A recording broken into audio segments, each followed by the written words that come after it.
Fanatic app. Nobody taught BP out times over here. I got to do an extra minute of radio today, and then I got to do an extra hour with Colarulo. What's going on over here? Keep whining. You're going to end up on the wine of the week. Good. Put me on there. Let's promote the show even more. I'm doing an hour on television today with a guy I can't stand who misrepresented me to the entire television audience yesterday to promote the show. I'll be on wine of the week for that. Those two guys this morning were calling me not a foxhole guy. I mean, everybody at this station's against me. It took 7 days. Sean Brace, you got a limp mic again. Hey, Vito, what happened to that ticket? My mic is down. Need some Blue Chew over here. Yeah, seriously. When are we getting the first Blue Chew discussion in the program? It's coming. Phillies lose one game and we're falling apart?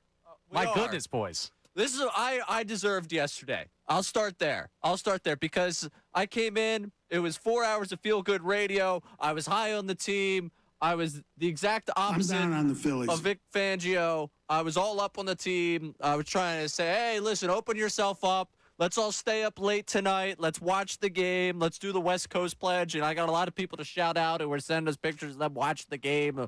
Their television set up at 12:30 in the morning. And sure enough, that's what happened last night. The Phillies get smoked. So good morning, if it is that to you. Sean Brace, how you feeling today? Because you've been battling it. Yeah, a little still underneath the weather. It is what it is. I will tell you this. I thought it was just my household. No, there's a couple people sneezing. So Yeah, it seems to Sean be Rodman's fighting it right now. Connor Thomas woke up without a voice. seems to be going around a little bit out there. So wash your hands, you filthy animal, and use the hand sanitizer. Wash your hands, Everybody. Did they do that? No, they should, though. It'd be a great PSA. Yeah, that would have been good. I'll do it for you. Well, what do you do when you get sick? Do you start pumping vitamin C, or are you too young for that? See, I'm proactive. And I wasn't proactive in my 20s. In my 30s, I said, all right, now I got to do the airborne. Give me the chew tablets. You need the chew tablets? Yeah, told you already. All of that. Stepping up on the fluids. Anything I could do to prevent a cold. But 9 times out of 10, it doesn't even work. So who knows? Just give me time, baby. Yeah, I become a bit of a coward when I get sick. I've been told by people in my past that I'm annoying to deal with when I'm sick. So I give you credit for being here and not being annoying. No, I never call out. I will tell you this. I don't call out. Yeah. I'm an annoying presence when I'm sick. Yeah, my wife will let you know. Like, I am the biggest baby. Yeah, that's also what I've been called. Shut it down. Yeah. When she doesn't stop one bit, she take care of the kids, cook dinner, breakfast, lunch, and she's just dying. And I'm just like, I salute you. Me? You'd have to carry me off in the gurney if we were in the battlefield. You're the general of this operation. What do you want? Connor Thomas, you going to be able to last 4 hours of talking today without a voice? That'll be a personal record for lasting, but yeah, I'll be here. I'm good to roll. I realized what I was saying as I was saying it. All right, well, you're ready to roll. Will Zach Wheeler be ready to roll for his next start? That's the big question today. Where is the panic level at for Zach Wheeler following last night's game? If you didn't stay up for last night's game, congratulations on saving yourself the trouble because it was gross. They got up, and from that point on, it was 5 runs in the first inning. Zach Wheeler trying to battle his way through 5 innings, came back out for the 5th inning, didn't get through it, gave up back-to-back home runs in that 5th inning. It was ugly for Zach Wheeler last night, continuing what's been an ugly stretch for him. Statistically, the worst of his Phillies career. And the question today becomes, do you believe this is a blip on the radar for Zach Wheeler? I think we all have some level of concern. Sean Brace, you have a level of concern today with him. Of course.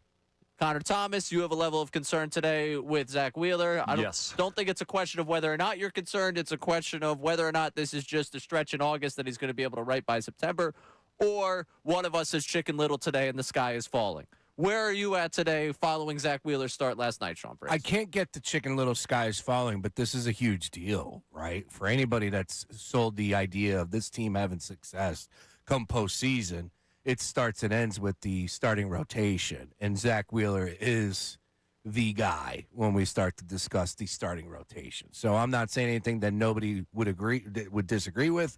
That's where we're at. I am taking a little offense the fact that you guys skipped right over the start of the game.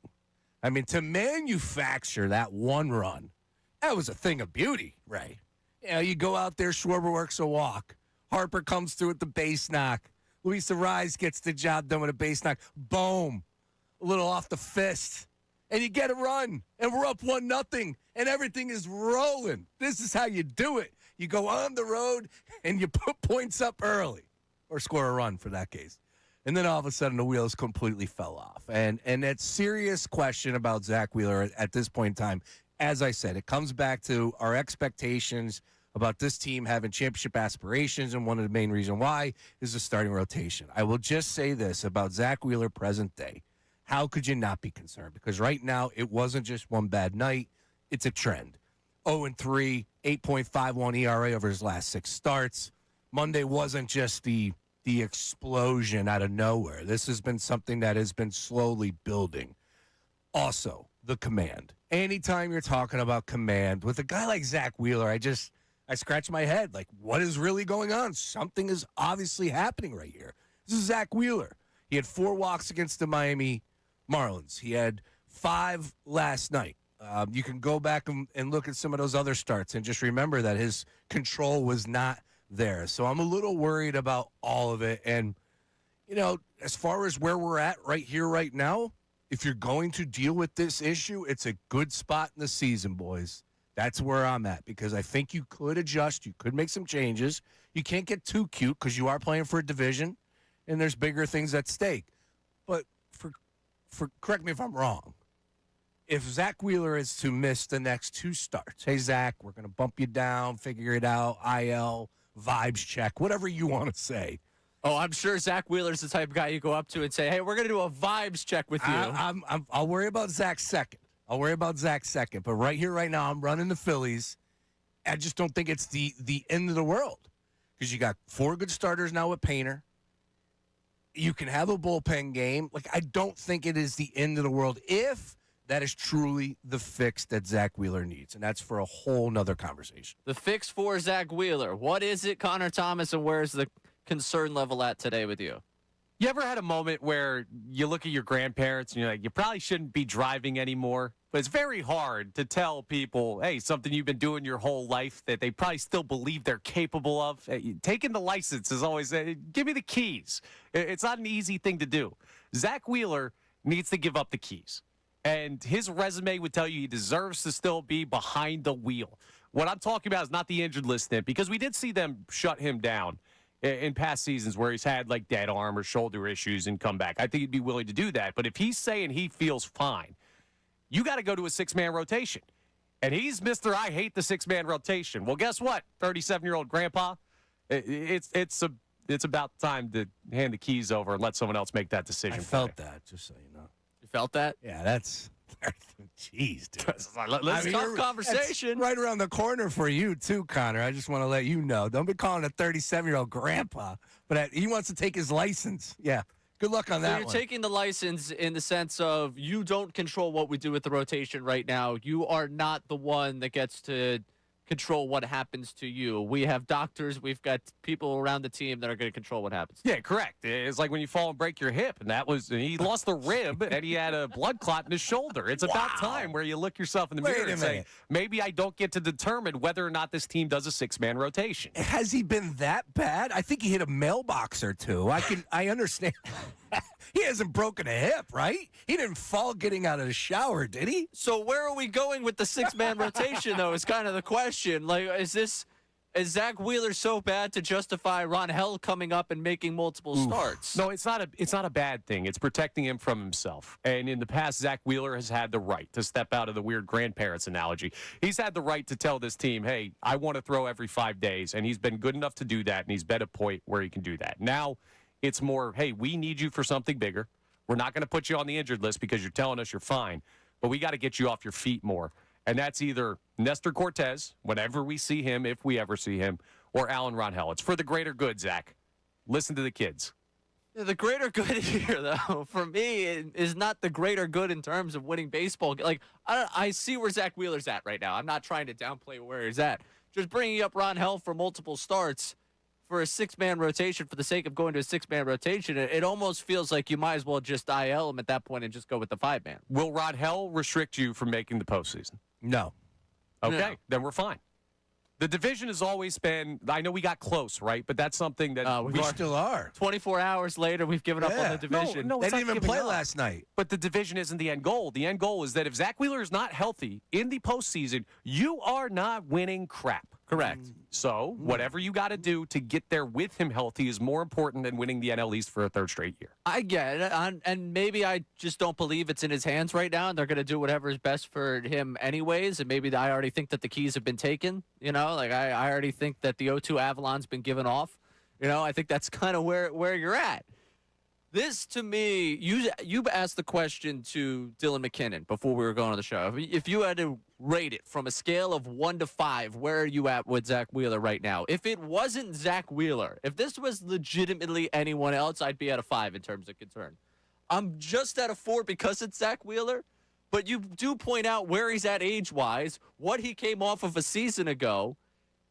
The only thing that stops me, and maybe I could talk myself down to a 3 as I'm saying it, is the velocity's not all that different. If you want to go with the, go nerd out on the Stuff Plus models and how it grades out, the stuff still sits there. I'm on nerd websites this morning trying to talk myself into being okay with it. It's very important. It is very important. I think because it's Zach Wheeler and the velocity's still there and the nerds are telling me everything's somewhat okay, I'll be all right with Zach Wheeler by the end of this. But it's been concerning now for a long enough stretch where I sit there and I say, yeah, IL today.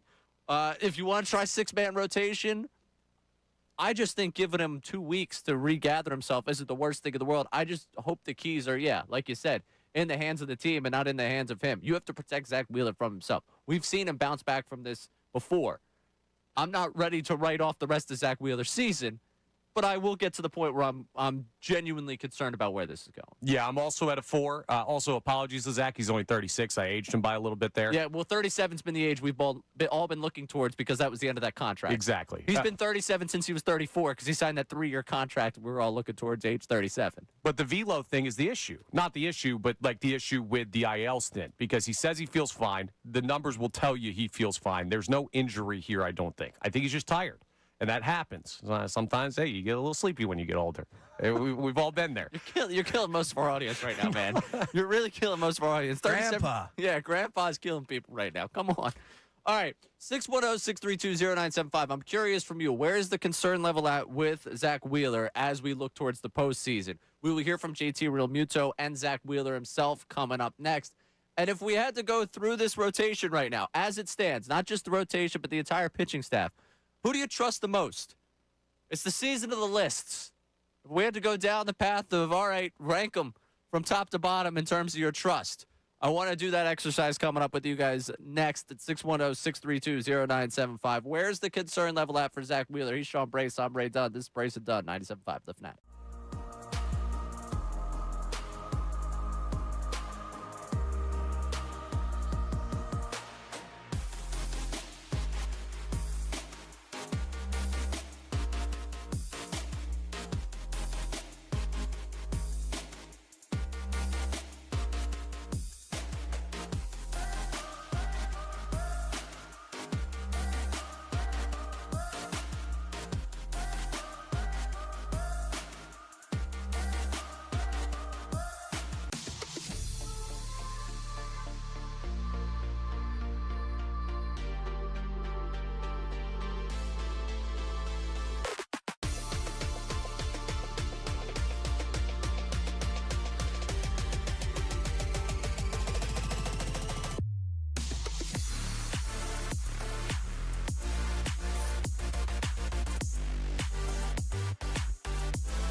Fanatic app. Definitely games, but not maybe not quite this long. But definitely, I've seen stretches where he hasn't been at his best. We all struggle at times, and so I think it's one of those. He's going through a tough time right now. But we have all the faith in the world that he's going to come out of it. All the faith in the world that he's going to come out of it. That's JT Realmuto talking about Zach Wheeler post-game last night. If you made it to the post-game show last night, props to you. I was awake as it was starting. What time? I think it was 12:30-ish, I want to say. Not too bad. Around when it Yeah, about started there. to get going. Yeah. Not too bad. We did the West Coast Pledge yesterday. And we said, hey, after the sixth inning, if you're still awake, send a picture of your setup, because we wanted to see who would actually make it through the West Coast. So we had Kyle, D, Michael, Shari, Schwarbombs away. That's my guy. Uncle JT, Ethan, Rob Knox, Draven, Enzo the Baker, Kyle Fisher, If Bayless, Brian Swanson, Ryan K, and Vince, all checking in last night at the sixth inning to, hey, let us know we're rolling. So the West Coast Pledge, if you make it tonight to the sixth inning, I'll tweet out the setup I got going, which is not a crazy setup. It's just me laying in bed watching Phillies baseball. But we got a number of people show a checking foot? in. I didn't show a foot. No, I wasn't showing anything. No. I was shirtless in bed, if you want to envision that for yourself over there. But Hey, step off my How corner. about I'm the shirtless guy. by the way, shout out to Enzo, who was tweeting us from Keenan's and then Tacos and Tequila last night. Enzo is a great listener. Enzo is the guy that pointed me out to Club Hertz in the stands. Oh, really? Enzo, shout out Enzo. That's our guy right there. How about that? Shout out Enzo for that. We appreciate it. My buddy Eric from high school was like, yeah, I wanted to be a part of the West Coast Pledge, but I watched the first inning of the game and I was out. I was all right, well, you were awake, but that doesn't really count. Just because you went to watch a movie with the missus doesn't mean that you get to be a part of the West Coast Pledge, man. I need you to stick through that 9-2 loss. It's got to be, anytime I was able to go out to Vegas and have a football game kick off at 9 a.m. or the Monday Night Football kicking off at 5, it throws you for a loop. That is a really interesting way to live life. I don't know if I would prefer it. I'm sure if I was out there, I could get used to it, but there's something about that 7 o'clock East Coast vibe that you can't duplicate. So I would sign up for that all day, every day. However, I am a little jealous when we have to play these games, and like you said, 12:30 post game rolling off. Yeah. Five spot in the first made it real easy for me to roll over in the third inning. Yeah, a lot of people, I think that was the case. Yeah. I felt for Amy last night, who quote tweeted the West Coast thing with "Stay up for the post game show, everyone." I popped the like to the tweet, and I was like, "Amy, I love you, but she pulled the short straw." Yeah, understood. It's a tough assignment there. The 12:30 9-2 loss post game show. I can't imagine it's a lot of fun. Nope. But we will. Speaking of NBC Sports Philadelphia, we'll talk to Cole Weintraub coming up at 11. He's out there in Seattle. Great day to have him on. Yeah, he's really good breaking down pitching. He was a pitcher, growing up, and now he's covering the team. And for some people that you might see Cole on TV, you're like, growing up, he's still growing up. Correct. I can say that he's young. That's a great thing for me in the media space. Anyone I can point to and say, wow, that guy's young. Cole's doing a great job with NBC Sports Philadelphia, and I want to break down some of the pitching that we've seen, whether we're talking about what's wrong with Zach Wheeler or what's right with Andrew Painter, because he had a great write-up on Painter on the old Bird app on Twitter over the weekend, and ended up coming to fruition with the good start he had Saturday night. So we'll ask him what's wrong with Zach Wheeler, but we're asking you what's wrong with Zach Wheeler, where the concern level is for you at 610-632-0975. Now, given the struggles of Wheeler, if you look at the entire pitching staff, is he still amongst the top, let's say, 5 you trust in this pitching staff? And I would venture to say all of us say yes. I'm just trying to run through if there's any backdoor entry for this conversation. Top 3. I wouldn't have him in the top 3. No. If playoffs started today. Wow. Level of trust in their role. Imagine you're Don Mattingly having to walk in and have that conversation with Zach Wheeler. Well, no, we're talking the whole staff. Whole right? staff. He's Whole the staff, top not 3, rotation. He's going to start one of the 3 games in the wild card series. I'm talking the full staff. Yeah, Duran, Sanchez, and Lazardo are the 3 that I have over him right now. Okay. And the pitching staff. Rotation-wise, he's still part of your top 3. You're not having Nola start over him. You're not having Painter start over him. I didn't know if we were going there. I'm not going there. You going there? Let's see what he look. No, I kid. Nola's been pitching great, and Wheeler has been anything but that. But you know darn well what the ceiling is for a guy like Zach Wheeler. And correct me if I'm wrong, if you look back at his previous starts, guys, he's still striking out a good amount, right? Like, let me pull up the game logs here because putting yesterday to the side with the 4 strikeouts. Previous game, 7, 5, 6, 3, 6, 9, 10, 14, 10. So he's got that in his bag that he can get you to double-digit strikeouts. And if that's the case, and I get it, he's not on that level right here, right now, but I know what he's capable of, I'd have a hard time not having him in that top 3, so probably not. Yeah, so we're all starting him. We're all starting, and you're likely starting him game 2 as well. Like, I can't imagine. Now, I don't know, Donnie might be different than Rob Thompson. Thompson was very loyal, almost to a fault, sometimes to a fault, being honest here. I think he was loyal to a fault. Whether it be the lineup of like, all right, we're going to keep this guy up in the lineup because he's a veteran. I can believe he could do it. Mm-hmm. And then, go back all the way to What's the reasoning behind that? Aaron Nola making that start. It worked out. It was the only game they won. They beat the Dodgers. They only pitched 2 innings. But it was like, all right, we're really starting Aaron Nola just because we're justifying Aaron Nola being on the NLDS roster last year. A little bit. All right, so Duran for me is number 1 tier. Number 1 for guy I trust in his role right now on this pitching staff. Arguments? None. None? I mean, it's a very slim margin between him and Luzardo and Sanchez right now. Right. I go Sanchez 2 out of respect. Same. There's just less, I feel, of the blow up than Luzardo. Like Luzardo, there's going to be one ugly game that I just have to write off at some point. So I go Sanchez 2, Luzardo 3, Wheeler 4 right now. Arguments.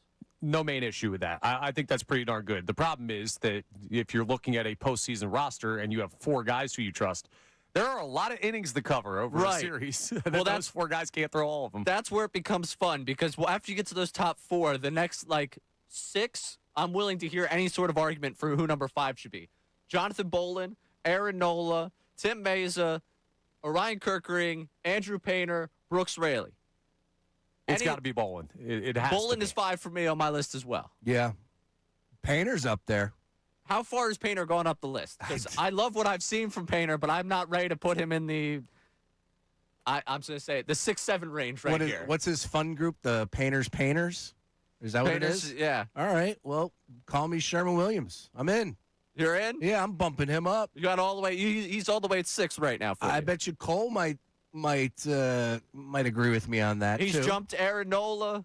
I'm fine with him jumping Meza and Kirkring. Correct. I can't really. And Brooks Raley, we all have just agreed he's got a little Mets stink to him that I can't quite trust the guy yet. There's something about him. I think if you said it would be Nola and Painter, if you needed to win a game and you had to start one of them, where are you going? I'm going Nola. I'm going Nola. I feel a slight, very, very slim margin of just a slight more comfortable having Nola getting the start. You want to say Painter, I though. do. Let your gut speak. I absolutely want to say Painter because he has been a much different pitcher since he's gone down. He hasn't been perfect by no means either. Like, that's the beauty about Andrew Painter is he's made mistakes, but it feels like he's not – it feels like he's – you ready for this cliche? Feels like he's actually pitching, not throwing. Oh. There you go. But there's some You know who truth you're behind speaking that. for right now? Who's that? The stuff people. The nerds. The nerds would tell you Andrew Painter. I got You were anti-nerd yesterday. No. Today, you're the voice of the nerds. I got a little nerd streak in me from time to time. I can ride with those guys. I just think that we have handed the keys over to the nerds, and that's the issue. There's plenty. Well, right now, they're handing the keys to you as king of the nerds. Plenty of room for conversation, especially when you back it up with. He's going to come in with stats. Stuff Plus. We're about to get Stuff Plus from Sean Brace. I've been buying what Andrew Painter is selling right now. I have been. Yeah, but he sold you 2 pieces of product. That's it. You got to have a little bit more. You know the big McDonald's side of like over 1 billion served? Yes. He's got over 2 served. And that's not enough for me to say Aaron Nola, who has started postseason games, has thrown well in postseason games. I think it's a wide margin for me between Nola and Painter. Ooh, I don't know if it's that wide for me right now.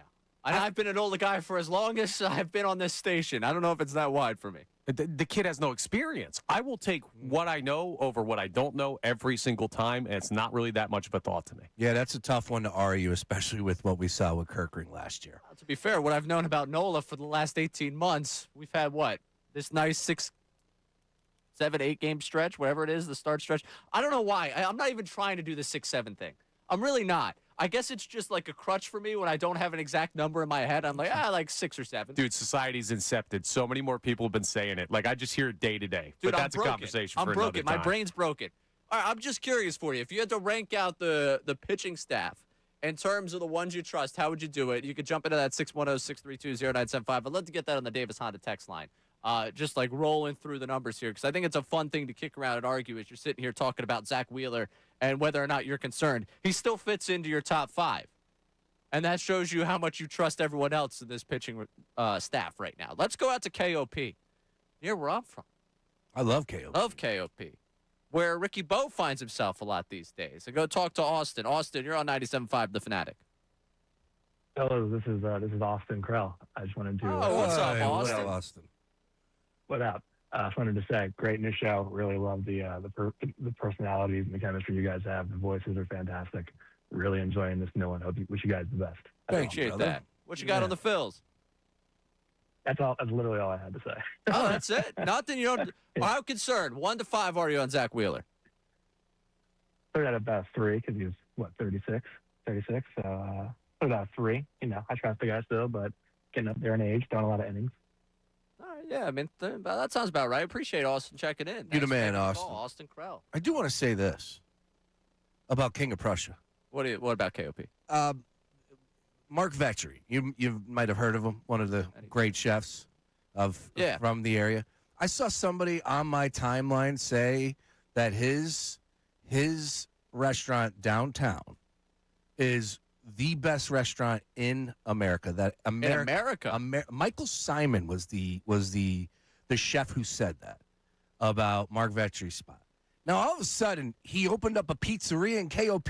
I didn't know this, Ray. Mm-hmm. I didn't know this. I'm a KOP connoisseur. Yeah, you're not far from KOP. Correct. I end up at KOP a lot. I don't blame you. I like KOP. That town center they built over there. I love it. Tremendous. The Pizzeria Vetri.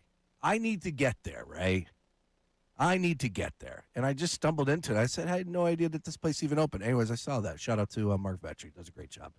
As far as Austin is concerned, shout out to hear from him. We appreciate all the people checking in, especially all the new listeners. Ray, I think you did a great job yesterday kicking off the show saying, hey, you might have tuned in expecting to hear John Marks. No, he's now in the morning. We're rolling in the midday. You just missed him. Yeah. What you should do is at some point, not right now, you could go to our YouTube channel, rewatch if you're missing John Marks' face and that hair. You could shout out Morgenstern hair. You know, if you're missing that, go to the YouTube channel maybe later today. Check out Marks and Salciunas.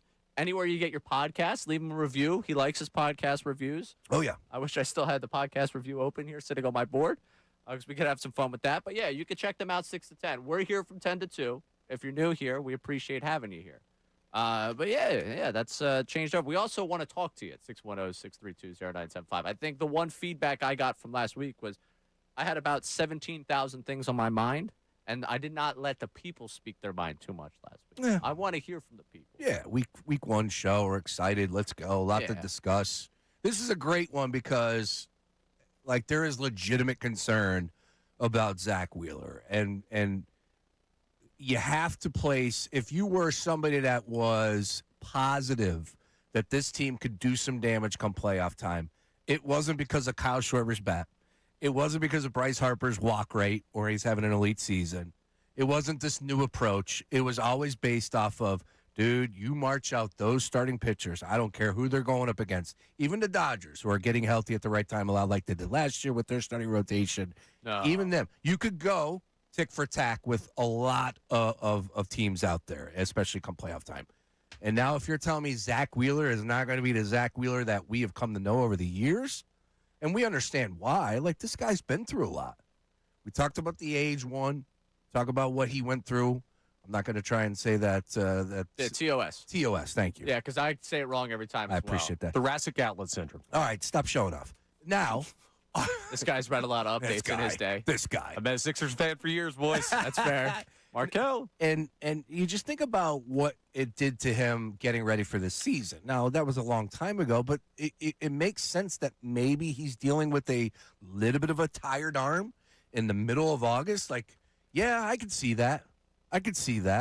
I don't even pitch and I'm tired in August, right? Yeah, I'm exhausted for all the work we've had to put in, right? What a tough summer for us. All right, so speaking of that, because we've seen stretches for Zach Wheeler before, everyone wants to point to, well, they've shut him down before. It's worked out for him. That stretch in 2022, that un-Zach Wheeler-like stretch, was 7 starts in which he had a 4.40 ERA. Not quite where we're at right now. Okay. Little bit worse right now. Almost not double, but you feel like almost double at this point for the ERA in the stretch that we've seen for him over his last 8 starts. 4.45 ERA in June of 2023. Ooh, oh no, Zach Wheeler not looking like Zach Wheeler. 4.54 ERA in the 6 starts before we found out about the blood clot last year in August. Like, those are the stretches we're comparing it to right now for Zach Wheeler, and it's just way worse. Is it night and day in your mind? I can't say it's night and day because the velocity's still there. And everyone wants to point to, the stuff models still like him. It's the command. The command's not there. That's what's really not there from. Last 7 starts for him, it's a 7.18 ERA. That's a little bit different than being in the mid-4s, and that being the bar for this is what Zach Wheeler's bad stretches look like. You know what this tells me, honestly, because the velocity's up, and I don't believe that this dude just forgot how to pitch. Like, it doesn't happen that fast. Hard for me to fathom that's the case. Tipping pitches is definitely on the table here. Yeah, and he talked about that after the game a little bit, about, hey, we're going to go back and check everything, see if there's anything I'm doing that's giving stuff up. We saw it with Luzardo last year in that stretch where he gave up like 14 runs in 2 starts, fixed it, was dominant. Like, that to me seems like the more logical answer for what's going on here, just because I can't believe that Zach Wheeler just had a complete brain lapse and forgot how to throw a baseball. You really Can't or don't want? Yeah, I was going to say don't want. Yeah, I was going to say, I don't want to believe that this is a long-term issue. Understood, but you guys can't get there with me where it's fatigue after a major surgery. No, I can get there. Yeah. Yeah. Okay. I was going to say, I don't want to believe that this is a long-term issue or this is an issue that could plague him. But can't is the strong phrasing for me. No, fatigue comes with velocity drop. His velocity hasn't really dropped. He might have a slight one, but that kind of happens at this point in the year. Like, if he was throwing 93, easy, open shut case, he's tired, set him down. Yeah. But you're right. We're not there. That's what's so tricky about this. Yeah, and you look at, because I again was nerding out and I was trying to figure out, hey, how can I really dive into this and feel better about myself? Mm-hmm. This season, in his arsenal, splitter and the curveball for him have been over 40% whiff rates, over 45% whiff rates for him. Last night, the whiff rate on those 2 pitches was in the 20s.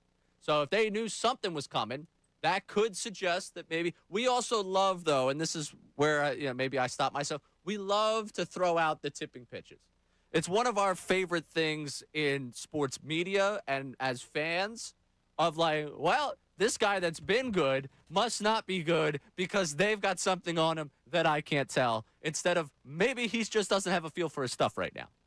And that could come with fatigue. That could come with any number of sort of things. It's a concerning thing for me. Yeah. I want to believe the tipping pitches. It's almost like I'm fighting, like, please let it be tipping pitches and something that Caleb Contham goes into the meeting today in Seattle and like, hey, man, they got you. Don't worry, though. We'll be fine. We're going to dial it up for September. Did you see the Cubbies and Diamondbacks last night? They got into it over the third base coach. I did see that. Stealing signs. I think it's BS, man.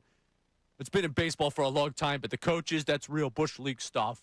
It's weird because it feels like a phantom of an argument. Like, you're believing in psychics and mediums and all of this stuff because you can't see it. You can't evaluate it as a fan. But I think the average watcher of baseball doesn't realize how much that plays into. We had a dude on my D3 team that would pick signs by like the 2nd inning. This kid had like a 2.6 GPA.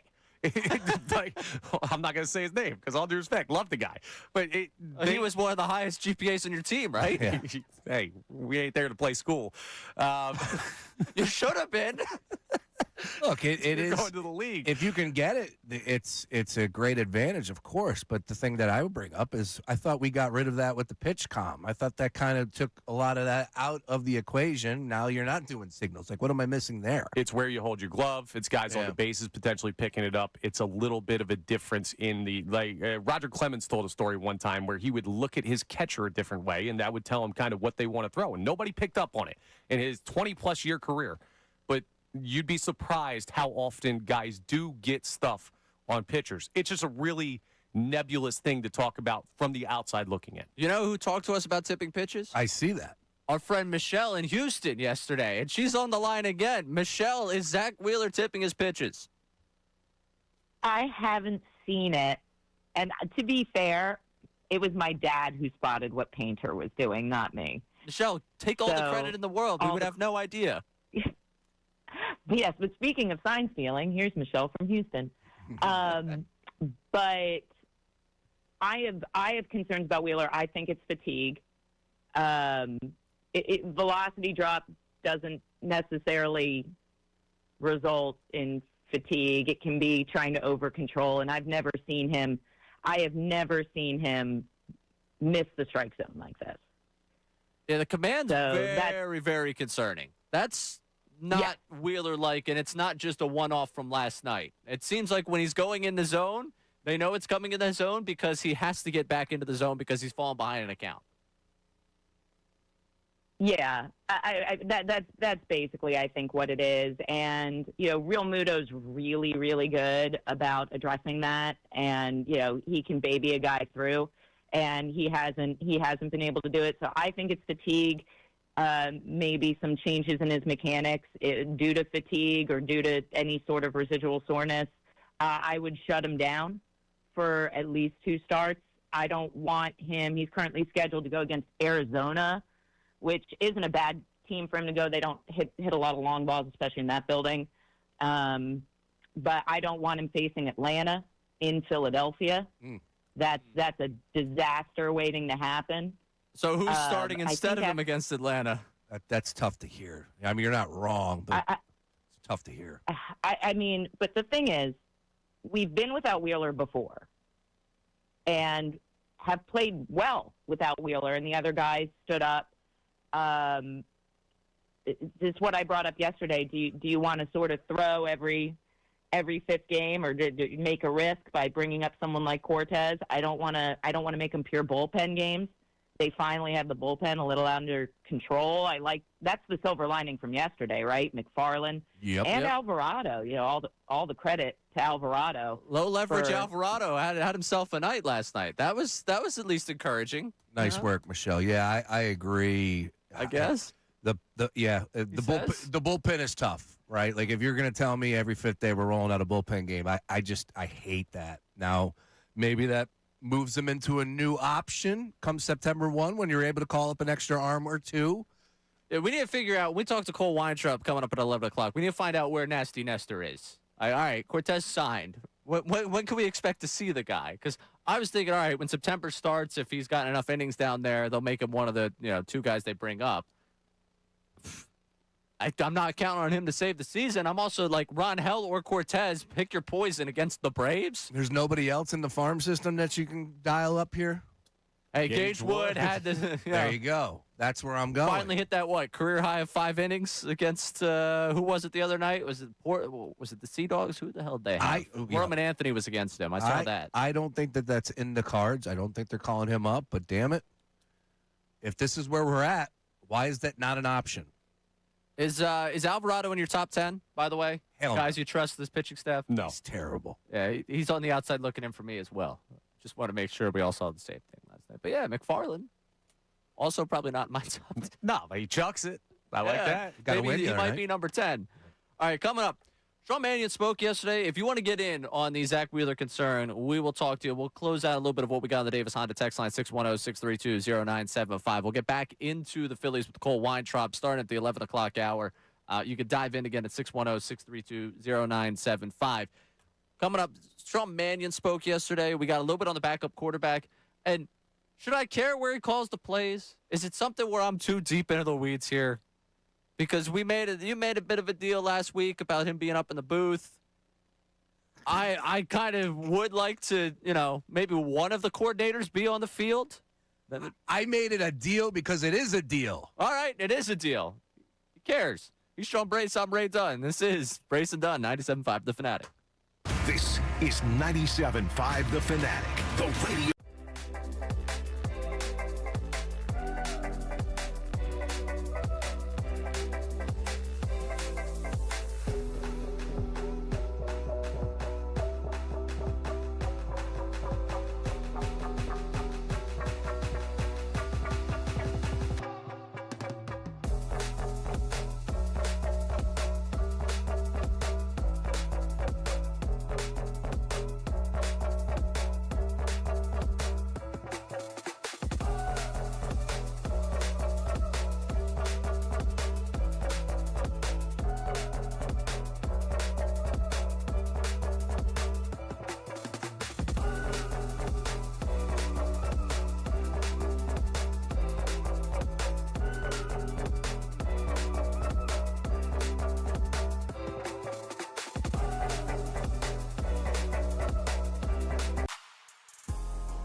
That thing was in the air for about 10 minutes.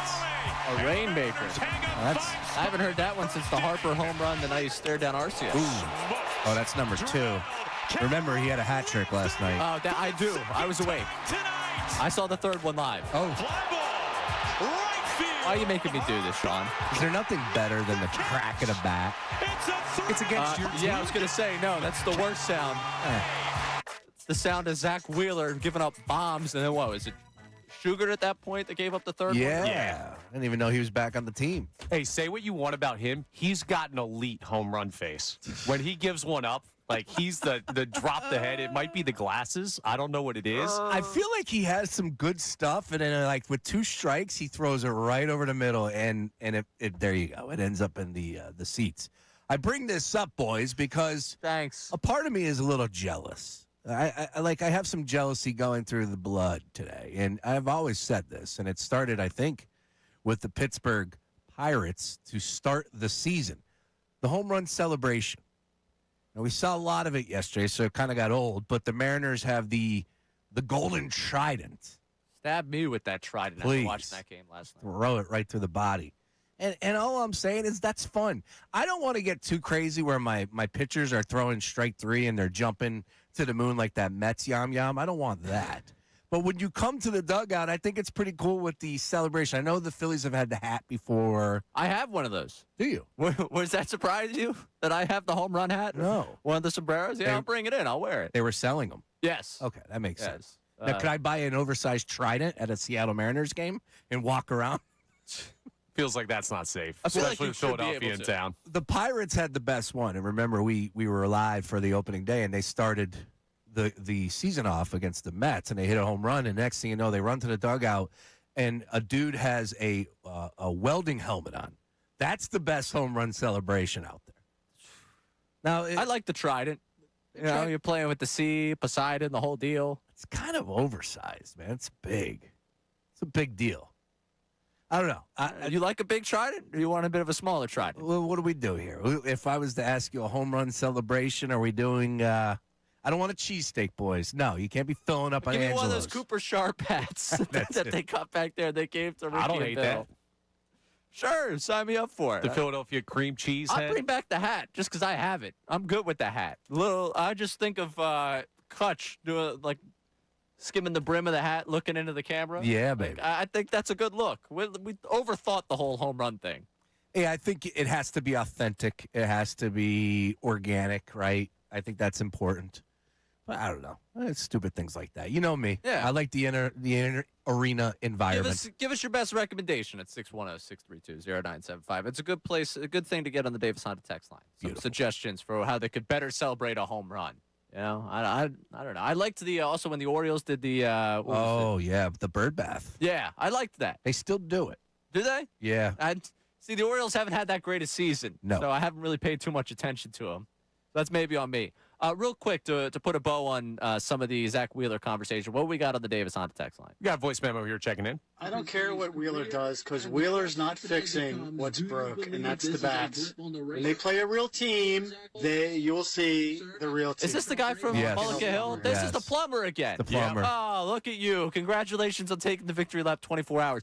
Hey, listen, do we have a name for the plumber? Because Mullica Hill plumber, I don't want to put every Mullica Hill plumber in one box here. You know, I want everyone to have their own unique personality here. So please, name, location, occupation. That's what we ask for the voice memo. On top of that, we ask that I can't hear myself. I am my own least favorite radio host. I don't want to hear the sound of my voice when you are chiming in. So please, if you're going to record the voice memo, record it with the radio down. I promise you'll be just as mad at us about what we're saying the 30 seconds after you finish recording that voice memo. I think we call him Captain Clog. Captain Clock. All right? Captain Clog. Yeah, from here on out, you're Captain Clog. He's We know what Captain you do for a Clog. living. We know where you're voice memoing from. Yeah. That's who you are. Captain Clog, please, you know what, congrats. The negative plumber from Medford. Because last night, he was watching, like, I told them earlier today about this Phillies team. I told them. Hey, Mullica Hill, don't put that on the good people of I was gonna Shawnee say, my area. fault, because Medford is my people with the Aronson brothers. Big time Aronson supporter. And we're not talking Adam. Shout Oh, out. we like AA. him too. Someone that immediately left the living room after the first inning. He went up. I'm sure he was awake till all his hours of the night watching the game, but that was someone. He was like, "Yeah, let's watch the Phillies game." By the time I got done with the fantasy football draft, it's all right. Yeah, no one's left in the living room here.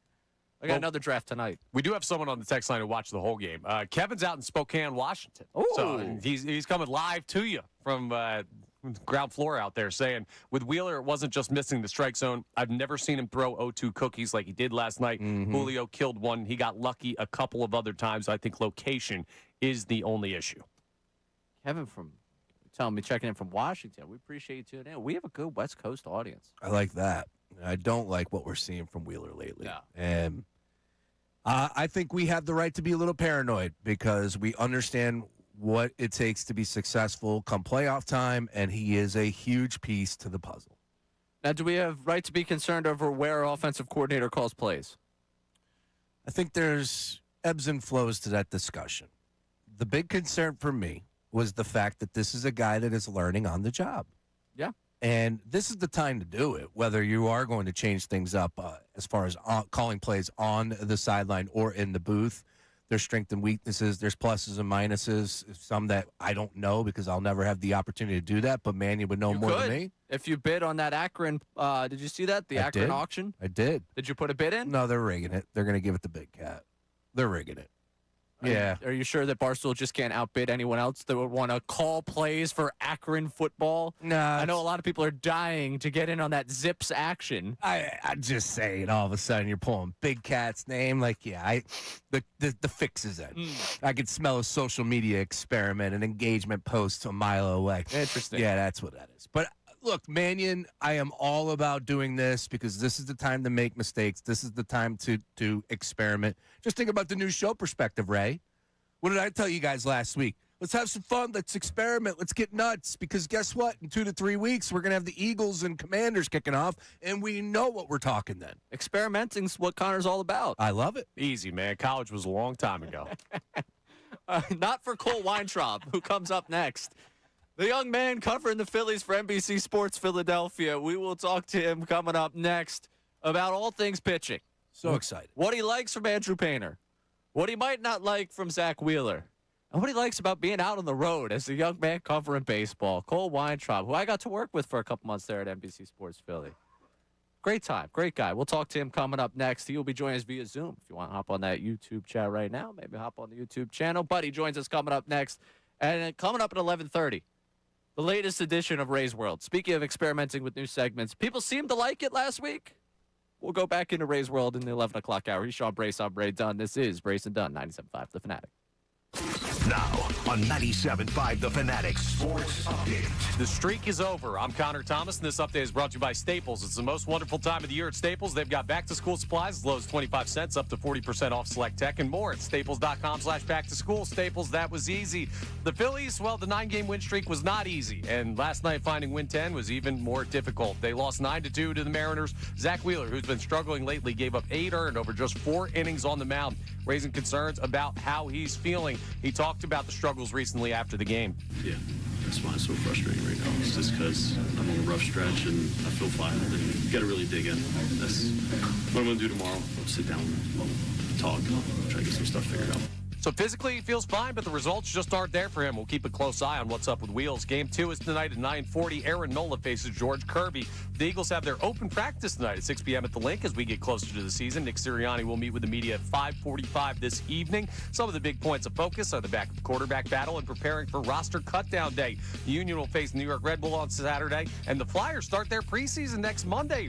Hockey season right around the corner. Cole Weintraub of NBC Sports Philly joins us next to talk about the issues with Wheels.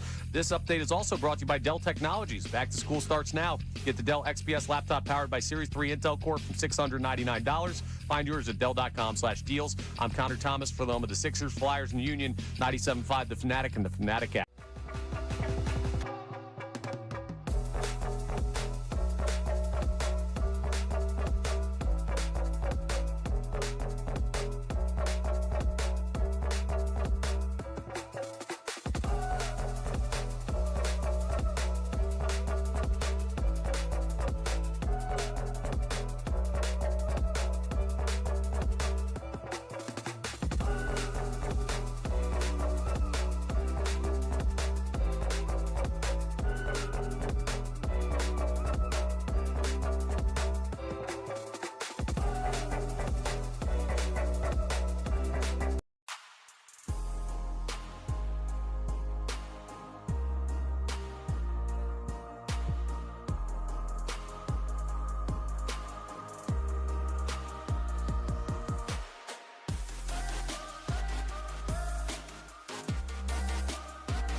and the Fanatic app.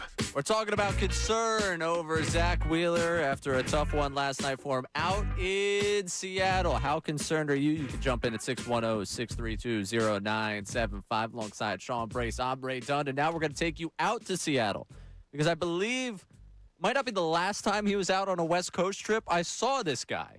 Former coworker of mine over at NBC Sports Philadelphia, the youngest man, I would say, on a beat across Major League Baseball, but certainly here in Philadelphia. He saw me wandering the streets of San Diego, and I don't know if Cole Weintraub remembers it, but I'm sure that he doesn't think I remember it. Cole, how are you out there in Seattle? Ray, Sean, really appreciate you guys having me, and Ray, I do remember that. That was quite the time. It feels like forever ago, but Seattle's cool. It's a great environment outside the ballpark with Lumen and then T-Mobile. Very, very cool environment. What's been the best road trip for you so far? Because this is the first year you're on the beat. You got a chance to take a number of the road trips. Where's the city that you're like, all right, yeah, next year I'm circling that one. And Jim, you can stay home, all right? I'm taking this trip. I understand I'm the young man here at NBC Sports Philly, but I need this trip. Right. I mean, it's hard not to circle Dyersville, Iowa, but I don't think we'll be headed there anytime soon. That was quite the experience at the Field of Dreams. But a sleeper for me was actually Denver. Denver was really nice. But I still think San Diego takes the cake. Yeah, you did Denver in April, right? Right at the beginning of the season? Chilly. Way back when. Me and Jim out there. Yeah. All right. I usually do San Diego, so I'll imagine I'll see you out there again next year. Yep. Let's get to the actual business at hand, though. You watched it firsthand last night, Zach Wheeler. Where is your concern level at? And you are tremendous when it comes to breaking down pitching. What is the biggest thing that Zach Wheeler is struggling with right now?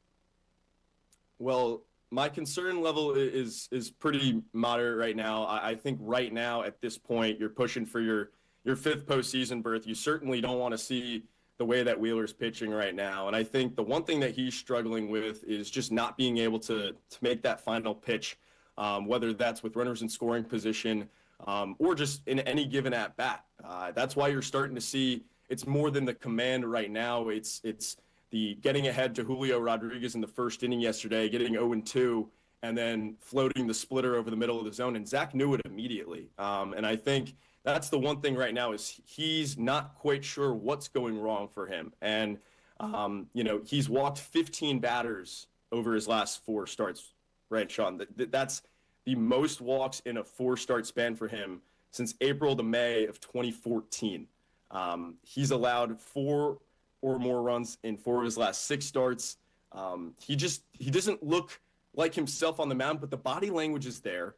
The confidence is still there. And so when Zach is talking about, the quality pitch that he can throw for a strike right now, it is just his fastball. To me, that makes me think he's being a little predictable on the hill. The secondary pitches are sort of, you're waiting for him, especially in plus pitchers counts. And I want to think outside the box during a time like this, because if JT doesn't have too many answers right now and Zach doesn't have too many answers, I go back to that August 2nd start in Baltimore.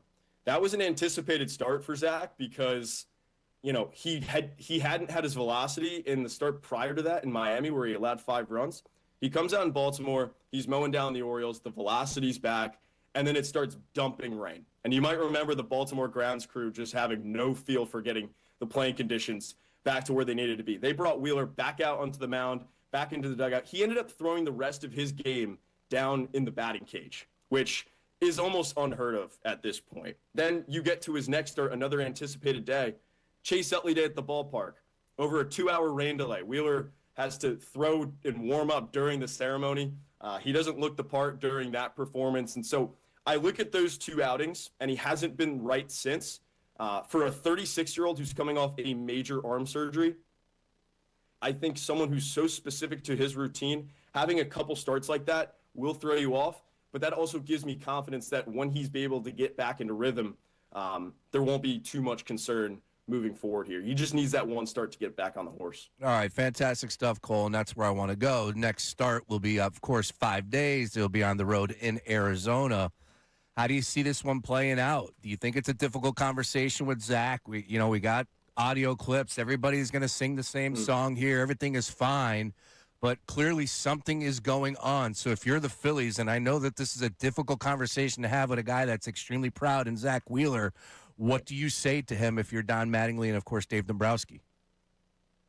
Well, Sean, I mean, he was pretty down to earth yesterday. I think, his confidence wasn't necessarily all there in the post game when he was talking to us, and that was unique for Wheeler. But I think he's just in a stretch in his career, like I mentioned, with all the walks over the last 4, going back to 2014. This is such a tough stretch for him that he doesn't really have a ton of answers. Sort of a deflating feeling, especially with the way that the Phillies' back end of the rotation has been going. You haven't really seen that from the front end outside of Luzardo. So I think it is a difficult conversation, but I would be more concerned coming off the thoracic outlet if his velocity wasn't there. I would tend to think that his starts tail off. And I actually looked at Merrill Kelly, who had the same kind of thoracic outlet back in 2020, back in 2021. His numbers didn't tail off at the end. His velocity stayed pretty strong throughout the end of that year. So I think that's the best comp because the history with thoracic is very spotty. But I just think Wheeler needs that one start to get back on the horse, and I think it's going to lead with his secondary pitches. He needs to get his splitter, his sweeper back, because the flight on all those pitches, the spin rate, all the underlying metrics that many may not understand, it's all there. The look is there. It's just getting behind in counts in some tough spots and not being able to put away the opponent. We're talking to Cole Weintraub here of NBC Sports Philadelphia. So I just want to be clear here. You're advocating make the next start. He's going to pitch his way out of this. I do think so. I think you'd be maybe overthinking it if you took the ball out of his hand because, there have been, some starters in this rotation throughout the year where, maybe you give him the extra day. I think it's just better to keep the rhythm and the routine going because, as I mentioned, those 2 starts at the beginning of August, I think have thrown him off a little bit. And he needs to just stick on his routine moving forward. All right. You mentioned underlying stuff, metrics, and I think maybe the greatest call your shot tweet I've seen in the season was you with Andrew Painter on Saturday ahead of that great start. You're like, it looks pretty good. He seems pretty confident. Cole, what have you seen in Andrew Painter, and what gives you cause to believe that he is going to be much closer to the pitcher we envisioned at the beginning of this season? Well, for me, it's not really reinventing yourself and putting everything down and having to, start from scratch. It's just becoming the pitcher that you were before Tommy John surgery. And I talked with Andrew after he started in Minnesota, referring to that tweet you're talking about. And he had just given up 5 earned runs, gave up a couple homers. It wasn't a pretty start, but having talked to Andrew before about getting his fastball back to the point where he could get a lot of swing and miss, he told me it was the best fastball he's had since before Tommy John. So when you look beneath the hood, you walk away from an outing like that feeling positive, actually. And the Phillies ended up coming back and winning that ball game. So I think for him to get rid of that splitter grip that he was going into the mitt with each and every pitch, having a little more consistency with the way that he handles the baseball, and then just, sort of simplifying things on the mound, getting in his back half a little earlier. That's going to allow him to get down the mound quicker, and he's going to be able to get through his progression a little bit earlier. But the fastball's the key pitch. That was the pitch that made him the top pitching prospect in the Phillies system. That was the pitch that made him a first-rounder in the bigs. And that induced vertical break, the ride that he's getting on that fastball, that makes it hard for the hitter to get on top of the pitch. It makes 98 look like 98 as opposed to 98 looking like a 92-mile-an-hour fastball when opponents were hitting over 400 against it in his first stint in the big league. So there is reason to be very confident that this can be sustained over a period of time, and that's exactly what you wanted to hear as we inch closer to the finish line. Talking a little pitching here. I love it. Seductive, Cole. I mean, you know that you got knowledge for this. I love it. All right, so yesterday, just 24 hours, I'm pitching the idea that this is the hottest team in Major League Baseball, which, oh, by the way, they still are. Month of August, we understand. So I can't sit here today and I'll be Mr. Doom and Gloom, Captain Clog, as one of our previous callers. So let's go ahead and hit the fast forward button. And you know what? As you were just talking about with Painter, I think there's some bright spots there. But back over to Wheeler and everything. I mean, for crying out loud, our guy Connor Thomas wants to take the keys away from Grandpa, which is just crazy, Cole, and I'll explain it at a later date. But tonight, you got Nola back on the mound here. Mm-hmm. And I guess the question that I would have for you is what we've seen so far, the approach at the dish in the month of August. Is that something that we will continue to see? And I know I saw you tweeting about it yesterday. I was excited after getting the one run in the first inning yesterday. I know what took place in the bottom half, but getting that one run across, that doesn't happen often for the Phillies. And I just feel like something is different right now. Do you believe we'll continue to see that trend? I do think so. And I think the one stat you wanted to look at during this time was how many pitches per plate appearance they were seeing going into the month of August and then from August on. It's the same. So that gives me reason to think that they're doing things just a little bit differently at the plate. And I think the one thing that Bryce Harper was doing at the start of the season, I'm going to single out Bryce for a moment, was he was hitting mistakes better than anyone. You know, he was getting pitches over the middle of the zone. He was taking advantage of it, but it really didn't feel like anybody else in the Phillies lineup was doing so. They weren't hitting the top flight velocity, which was a concern to me. They were one of the worst teams in baseball of hitting fastballs 98 or higher. And that stuck out to me because that's the kind of pitching that you're going to see in October. But then having a difference in approach, being a little more selective at the plate, and then adding a 3-time batting champion to the middle of their order. I know it was unorthodox to see Luis Ariz batting cleanup for the Phillies, but having a guy who can constantly put the ball in play, and pitchers are going after Ariz, which this is not something new. Ariz sees quite a few pitches when he bats cleanup, and I think that's exactly what the Phillies wanted because Ariz is going to play his game. He's going to shoot the ball at all fields, and that sort of opens the door for Alec Boehm to do what he does best, hit with runners in scoring position. Bryson Stott to do what he does best, hit with runners in scoring position. There's constantly traffic on the base paths. So I think with the Phillies being a little more patient at the plate, that's something that they'll be able to lean on as they play some of those tougher games down the stretch, especially when you finish the season with Milwaukee and Tampa Bay. If you can maintain where you're at through those final 6 games, that's essentially a playoff series for you. So I think this is going to be a battle-tested group and one that is going to be able to get to the postseason and not look lost against some of the better pitching in baseball. Get to the postseason sounds great, Cole, but we've got our, well, I don't want to say our. I don't want to speak for Sean and Connor. I've got my sights set a little bit higher. Can this team, will this team win the NL East? I think the fact that the Phillies can control their own destiny is something that you would have never been able to think of, especially the last time they were in Atlanta when they were 9-19 and they come back home and they fire their manager. So I do think it's possible. I think Atlanta is sort of veering off a little bit. I did see what you said the other day about the 2024 Phillies. This isn't really a battle-tested Atlanta group, in my opinion. They haven't really gone through a ton of adversity this year outside of a couple injuries to Acuna and Baldwin. But they're all healthy right now. I think they've got a couple pitchers pitching over their heads. And if the Phillies can maintain what they're doing at the plate offensively, this is a completely different team than we saw play the Braves at the beginning of the season. So I think they're going to be able to hold their own when it matters the most. This is the guy that pays attention right here. Hell yeah. Why I love Cole. Cole isn't too good for the sports talk radio. He looks at us and he's like, you know, there are a couple of idiots talking ball, but it's great. I enjoy it. Damn right. Cole, we appreciate you making time for us. Maybe get a nap in today. Are you doing the full trip? You got the whole 9? Actually, no. Spending 2 nights in Seattle, so a little 13-hour, time for travel. Get out here in Seattle and then finish the trip, and Jim takes over in Anaheim and Arizona. So it's going to be a quick one. Oh, nice. Good for you. Enjoy Seattle. Go to the fish market. Go catch a fish. I'll hurl some fish over the counter for you, Ray. Yeah. Sean. I like that. Tweet the video. Send it to us. All right. Appreciate you, Cole. Thanks for joining us. You the man, Cole. Thank you. Thank you, fellas. Appreciate it. I did see that somebody did it. Was it Luzardo? Somebody was doing it. Painter and Luzardo were out there along with Garrett Stubbs, who posted it. Cole was telling me about it before he came back from break. Yeah, pretty cool. Yeah, look, if you're going to be a tourist, get on out there. It's a very Stubbs thing. Like, he's going to be involved in any of those ongoings on road trips. I mean, what is he supposed to do otherwise? If you're the Captain Vibes guy, go be the Vibes guy. You got to be the Vibes guy. Yeah, go take the 2 starting pitchers who have nothing to do today out to toss fish. It's part of the reason why he's on the roster. It is the reality that those guys are needed. You look at the NBA, those guys are needed. You look at NFL teams, those guys are needed. I don't know about Vibes guys so much from the NFL perspective, but there are locker room guys. Commissioner of the Fantasy Football League, him and Turner. I'm very, very intrigued by this fantasy football league they've got. Because they do the whole golfing, get it nearest to, they hit golf balls. This year they did it off like the 300 level, trying to get it closest to the trash can out there. And that's how they do their order.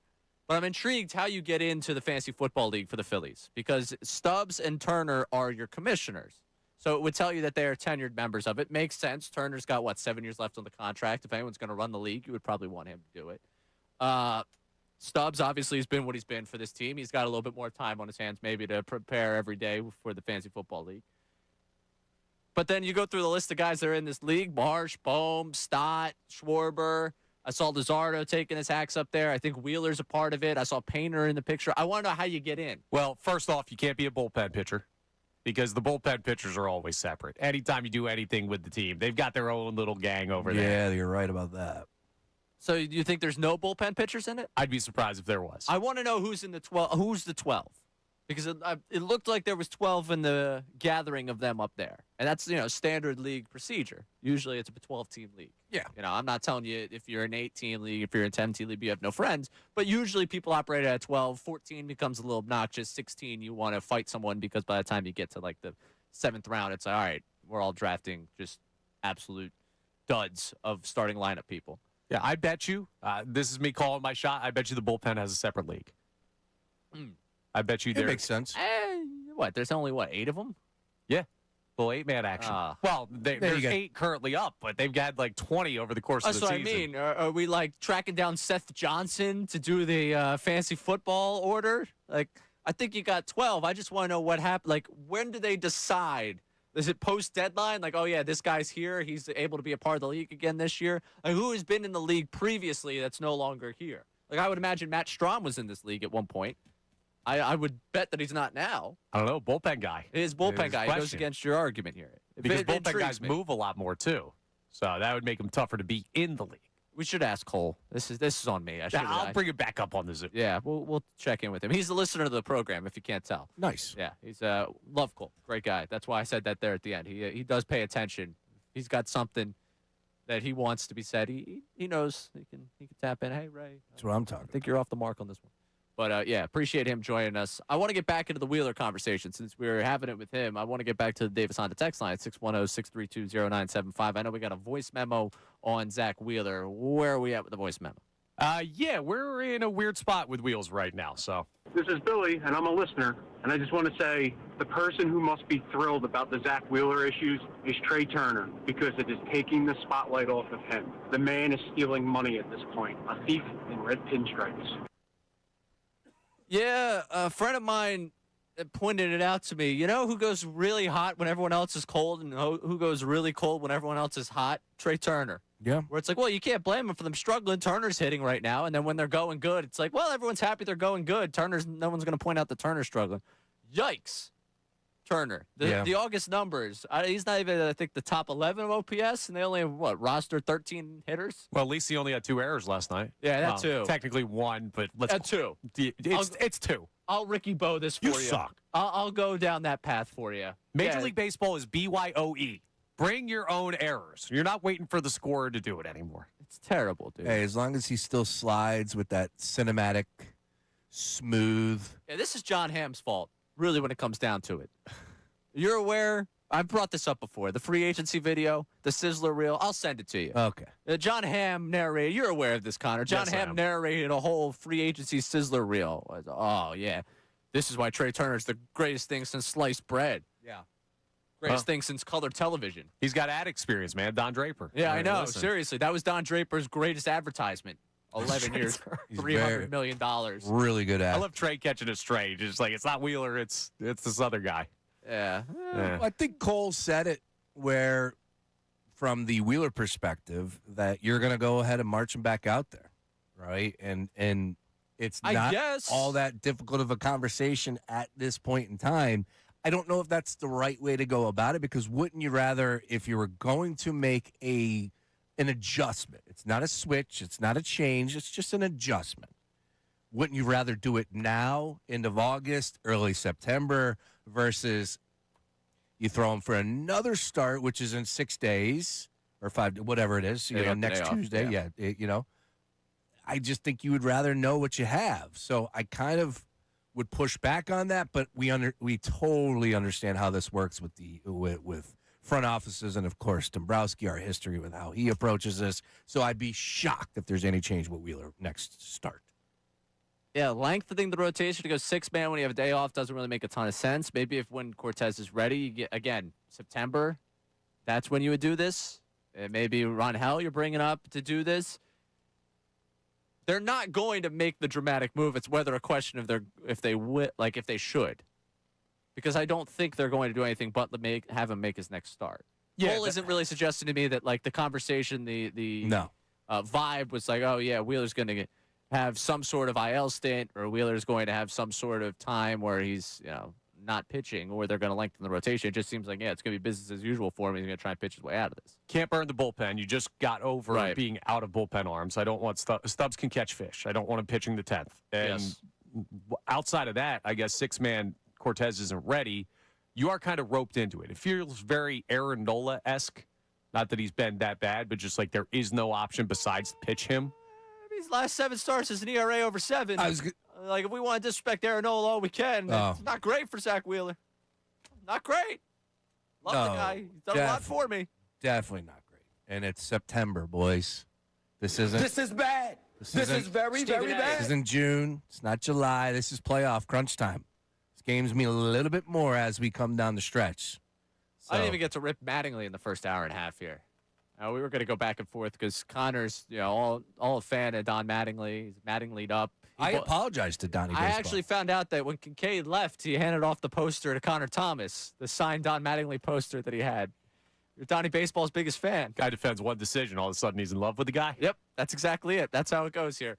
We can get into that later on. We'll get back to some Phillies conversation coming up at the 12 o'clock hour. I want to get into the Eagles open practice coming up tonight, later on this 11 o'clock hour. But up next, it's fantasy football season. And I want to take you into Ray's world. And no, we're not going to talk about how many leagues I'm in, though I'm sure it'll come up at some point in the next segment. I'm having a bit of an issue, Sean Brace. I'm having an internal debate of whether or not I have grown out of a league that I've been in for the last couple of years. It's a couples fantasy football league. Do I have a place in it, Sean Brace? We'll dive into that coming up next. You got a partner. That's the issue. Oh. He's Sean Brace. I'm Ray Dunne. This is Brace and Dunne on 97.5 The Fanatic. Now on 97.5 The Fanatic Sports Update. A rough night for Wheeler. I'm Connor Thomas, and this update is brought to you by Taco Bell. Taco Bell's 2016 favorites are back. The Naked Chicken Chalupa, Beefy Crunch Burrito, Mexican Melt, and Caramel Apple Empanada. Relive 2016 now at Taco Bell. Limited time at participating stores while supplies last. Prices vary. Tax extra. The Phillies win streak ended at 9 last night. A 9-2 loss to the Mariners, and Zach Wheeler, he's been struggling lately. He gave up 8 earned over just 4 innings on the mound, raising some concerns about how he's feeling. JT Remuto, who caught the game for him, talked about what he's been seeing from Wheels and the faith he still has. Definitely games, but not maybe not quite this long. But definitely, I've seen stretches where he hasn't been at his best. But we all struggle at times, and so he's going through a tough time right now. But we have all the faith in the world that he's going to come out of it. We'll see how the Phils handle Wheeler starts going forward. Game 2 is tonight at 9:40. Aaron Nola versus George Kirby. The Eagles have their open practice tonight at 6 p.m. At the link, I should say, as we get closer to the season. Nick Sirianni will meet with the media at 5:45 this evening. The Union face the New York Red Bull on Saturday, and the Flyers start their preseason next week. We'll talk to Jeff Mosher coming up at 1 o'clock about the latest on the Birds. This update is also brought to you by Audible. Audible makes traffic less of an annoyance and more of an opportunity for another chapter. Audible, stories that speak to you. New members can start listening with a 30-day free trial at audible.com. I'm Connor Thomas for the home of the Sixers, Flyers, and Union, 97.5 The Fanatic and the Fanatic app.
Welcome back. Hey, Ray. Brace and Dunne here on 97.5 The Fanatic. He's Sean Brace. I'm Ray Dunne. Connor Thomas with us. This is the program. In case you missed it, week 2, day 7, rolling here on Middays. Johnny Marks up in the mornings with Andrew Salciunas. Unfiltered remains unchanged. I'll be hanging out with them for an hour. I'm in 2 to 3 with them today. Thought Jason did a great job yesterday with Bill. Enjoyed the listen. Decent job from Bill. Jason, great job. Bill did terrible. Bill also has slipped into doing inauthentic radio. He knew he was misleading the audience on what happened with me and my friends and just went with it for 4 hours. That's the power of the microphone. It's exactly what he's doing. He realized his reputation is in the dirt, and what he needs to do is try and drag someone down with him. And I understand that strategy. It's just lame from a guy that's been talking about authentic radio. It's disappointing. I would say don't meet your idols, but I never idolized the guy. So, you kind of, that's what you get with Bill. People might start to realize what I've realized all along about the guy. Oh. But Billy C. Neither here nor there. You can tune in at 2 o'clock. I'm sure he's going to cook up a Sirianni topic for today. So play the hits. Let me Ray's sitting in with me. Yeah, let me roll a Sirianni topic out there. Haven't talked about that guy enough. Got to see him down the shore last week at a Cape May. Anyways, I want to get into a little bit of Ray's World here because last week we rolled out Ray's World for the first time. I know at least a few people were a fan of the segment, talking about how my friend tried to ruin my date as much as he could. We're going to take this a little bit into the dating world, but not so much. And I need some feedback on this one and some help with this situation at 610-632-0975. Sean Brace, I have been in a couples fantasy football league since 2023. Okay. The league's genesis was the idea of giving the girls a night out and the guys a night out. The girls meet up. They meet up at someone's apartment. They bring a nice board, cheese, the whole thing, some wine. They draft the teams. The guys, meanwhile, go out, meet at a brewery, hang out, talk about our favorite 2015 Philadelphia Phillies, the upcoming Temple football season, and whatever else is on our mind. All right. So the idea of the league was to give the girls a night out, to give the guys a night out. And the girls do the draft. The guys then run the team for the season. Team that comes in last buys the team that comes in first dinner, and the two couples go out. In 2023, when this league began, I was in a couple. I was in a relationship. The relationship did not last the season. Hey, Ray. We got off to a hot start that season, that team. It was about a 5-0 start, something like that. Breakup happened. My desire to check the league really dwindled at that point. I don't know. The team did not make the playoffs. Oh, crushing. And I thought if the couples league were to continue, I would not be a part of the couples league because I am not in a couple. That's how it should work. Right. Next season comes around. Like, oh, Ray, we'll just find someone to partner up with you. You stay in the league. My friends enjoy my presence. Granted, they're my friends. You would hope that's the case. They're like, yeah, we'll keep you in the league. So we found someone. She drafted for me. Team did actually pretty decently well. And it's fine. All right. That was nice of them. It was also my first year of a relationship. They were probably throwing me a bone. Last year, third year of the league. League comes around again. They're like, Ray, we're going to try and set you up with this girl. She's also going to do the draft. Now, last year's draft I have a little issue with because it became everyone was together for the draft. I was like, you start as a girls' night out, guys' night out. I feel like it should stay that way. But yes, there was no separation of church and state last year. Yeah, you lose me there. Yeah. Because it's a good idea to start. Right. Good idea. Everyone was together last year for the draft, but the guys weren't allowed to interfere with the draft, but we were all hanging out as a big group. They tried to set me up with this girl. Things did not work out with her. Drafted a heck of a team. I don't know. I was in the championship game. We were trying to figure out, all right, I guess she was cool. We stayed in contact during the season, but it wasn't anything that was going anywhere. And it was all right, well, I guess we'll get one more dinner out of this because someone's going to buy us dinner. We'd end up winning, whatever. 3 years now I've been in this couples fantasy football league. 2 of them I haven't been in a relationship. All right. The 4th year, is it time for the league to cut ties with me and go find another couple to bring in?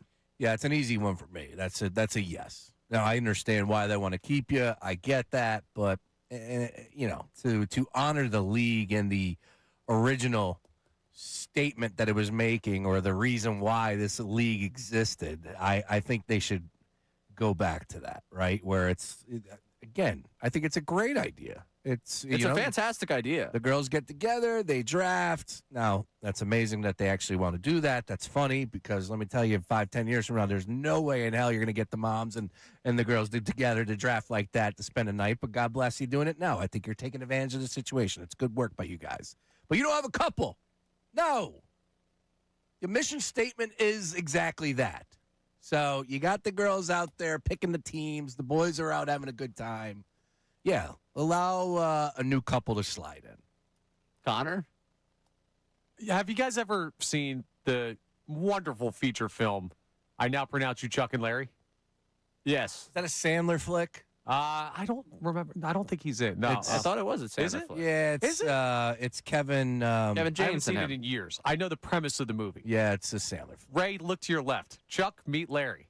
Hey, what's up? You got a co-host. That's a partnership right there. Oh, get out Yeah, of here. I'm not throwing Sean Brace in this league. Why not? Hell, Come on. no. Step up for that? your boy. He clearly needs somebody, Sean. No. No Nope. shot. I think it'd be great. said I was a dude. Yeah. All right. So somehow you had a worse idea. No. Okay. I'm out. You said you're not part of a couple. I see a couple of guys right here that like fantasy football. This year, I took a huge reset. I am out. Normally, I'm only in 3 leagues. This year, I'm only in 1. It's my longest tenured league. I am DFS more than ever. I love the daily fantasy every Sunday. To me, that scratches the itch and then some. That's where everybody needs to be.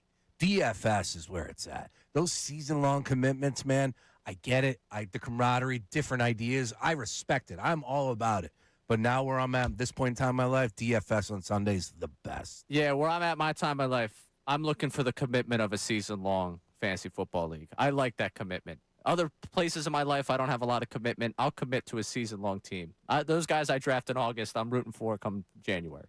Yeah, End of December. And I love that too. I don't have a lot of experience when it comes to winning it all, but I've had some great teams. I was undefeated one year. Nobody cares about your fantasy league either. But I was undefeated all the way through a regular season and then lost that first playoff game. Like, I am done with these season-long commitments. I just am. Give me the DFS on Sundays. I eat, sleep, and drink it. Love it. So to put a bow on where we're at with this couple's fantasy football league, Yeah. I have 36 hours You got to go. to find a partner for this league. If only Part there of- was a previous Rays world that incled a potential partner. Oh, what's Allie doing? That's a big commitment to ask her to be the fantasy, because you have to commit to then doing the draft. Like you're putting her in a spot where it's all these other women. You don't want to put her in, What about the World Cup lady?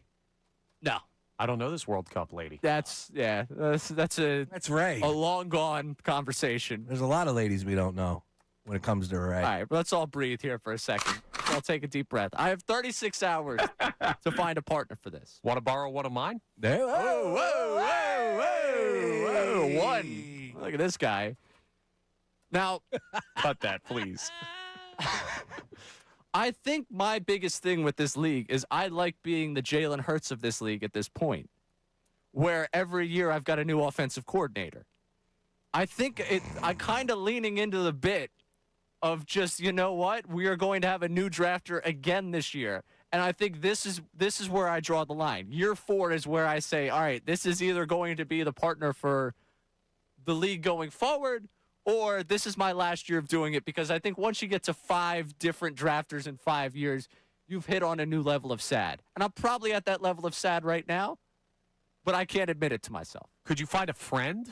Like, is there a way to do it that way where you don't have to have the romantic relationship? Yeah, I could, probably. I think the fun of the 36 hours here, though, is seeing if I can drum up something within the next 36 hours to find I someone think to you draft. should come up with a great team name, like the Red Zone Rash, or anything along those lines. With Yeah, the new offensive did you have coordinator. a second one? Yeah, I Did don't you love have the a second implication one? there. Should I still be in this league at 610-632-0975? 4th year of being a couples league, where it'd be the 3rd year in which you're single. Is it time for me to move on? Unsportsmanlike infection. Or Where's your head at right now? Well, he's the one bringing a new lady in every single year, Connor. I don't think that's a crazy thing for a guy who's been single for a couple of years, that every August there's a different woman. You're right about that. 610-632-0975. Penicillin playbook. Keep it with football here. The Eagles have their open practice tonight, and it almost feels like an AI-generated sports talk radio topic, but it's insane how little we see this team before this team starts. If you didn't travel to one of the preseason games or the joint practices last week, you have not yet or been one of the people lucky enough to be invited down there or get yourself in on the practices. You haven't seen this team yet. Do you lose a little bit of the excitement? Does it lose a little bit of the luster that tonight's the first time you actually get a chance to see them go down there and check out what's going on at open practice? He's Sean Brace. I'm Ray Dunne. This is Brace and Dunne, 97.5.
I don't know if we're ever doing Ray's World again.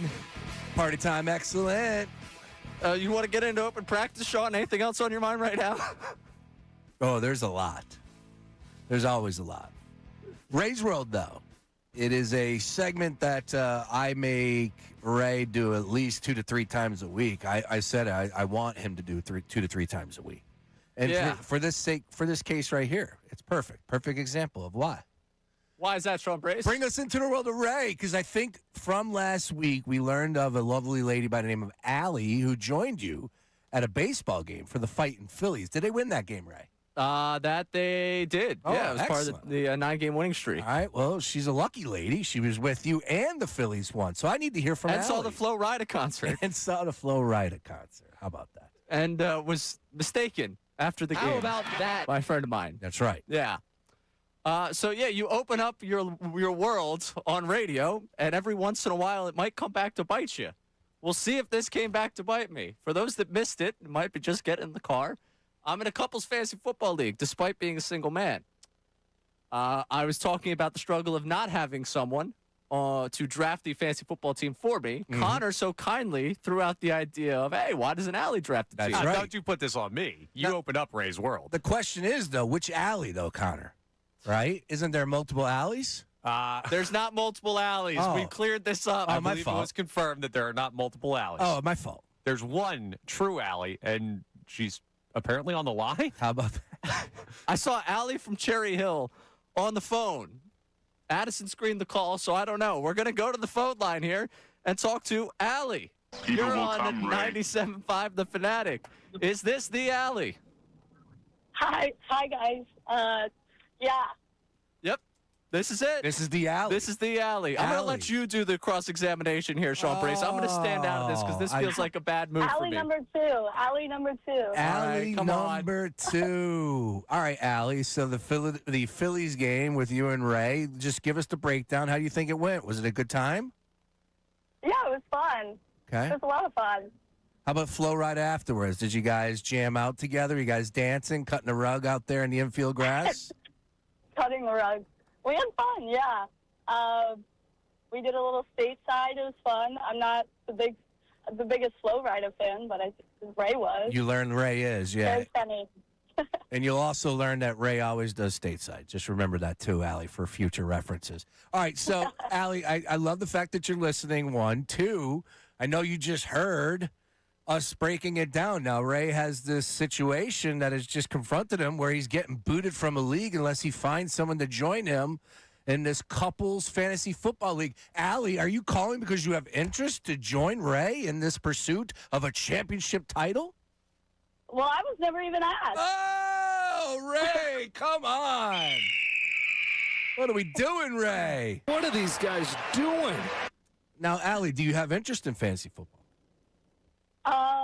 I played last year as my first year. See, she's a veteran. She's a veteran. She knows.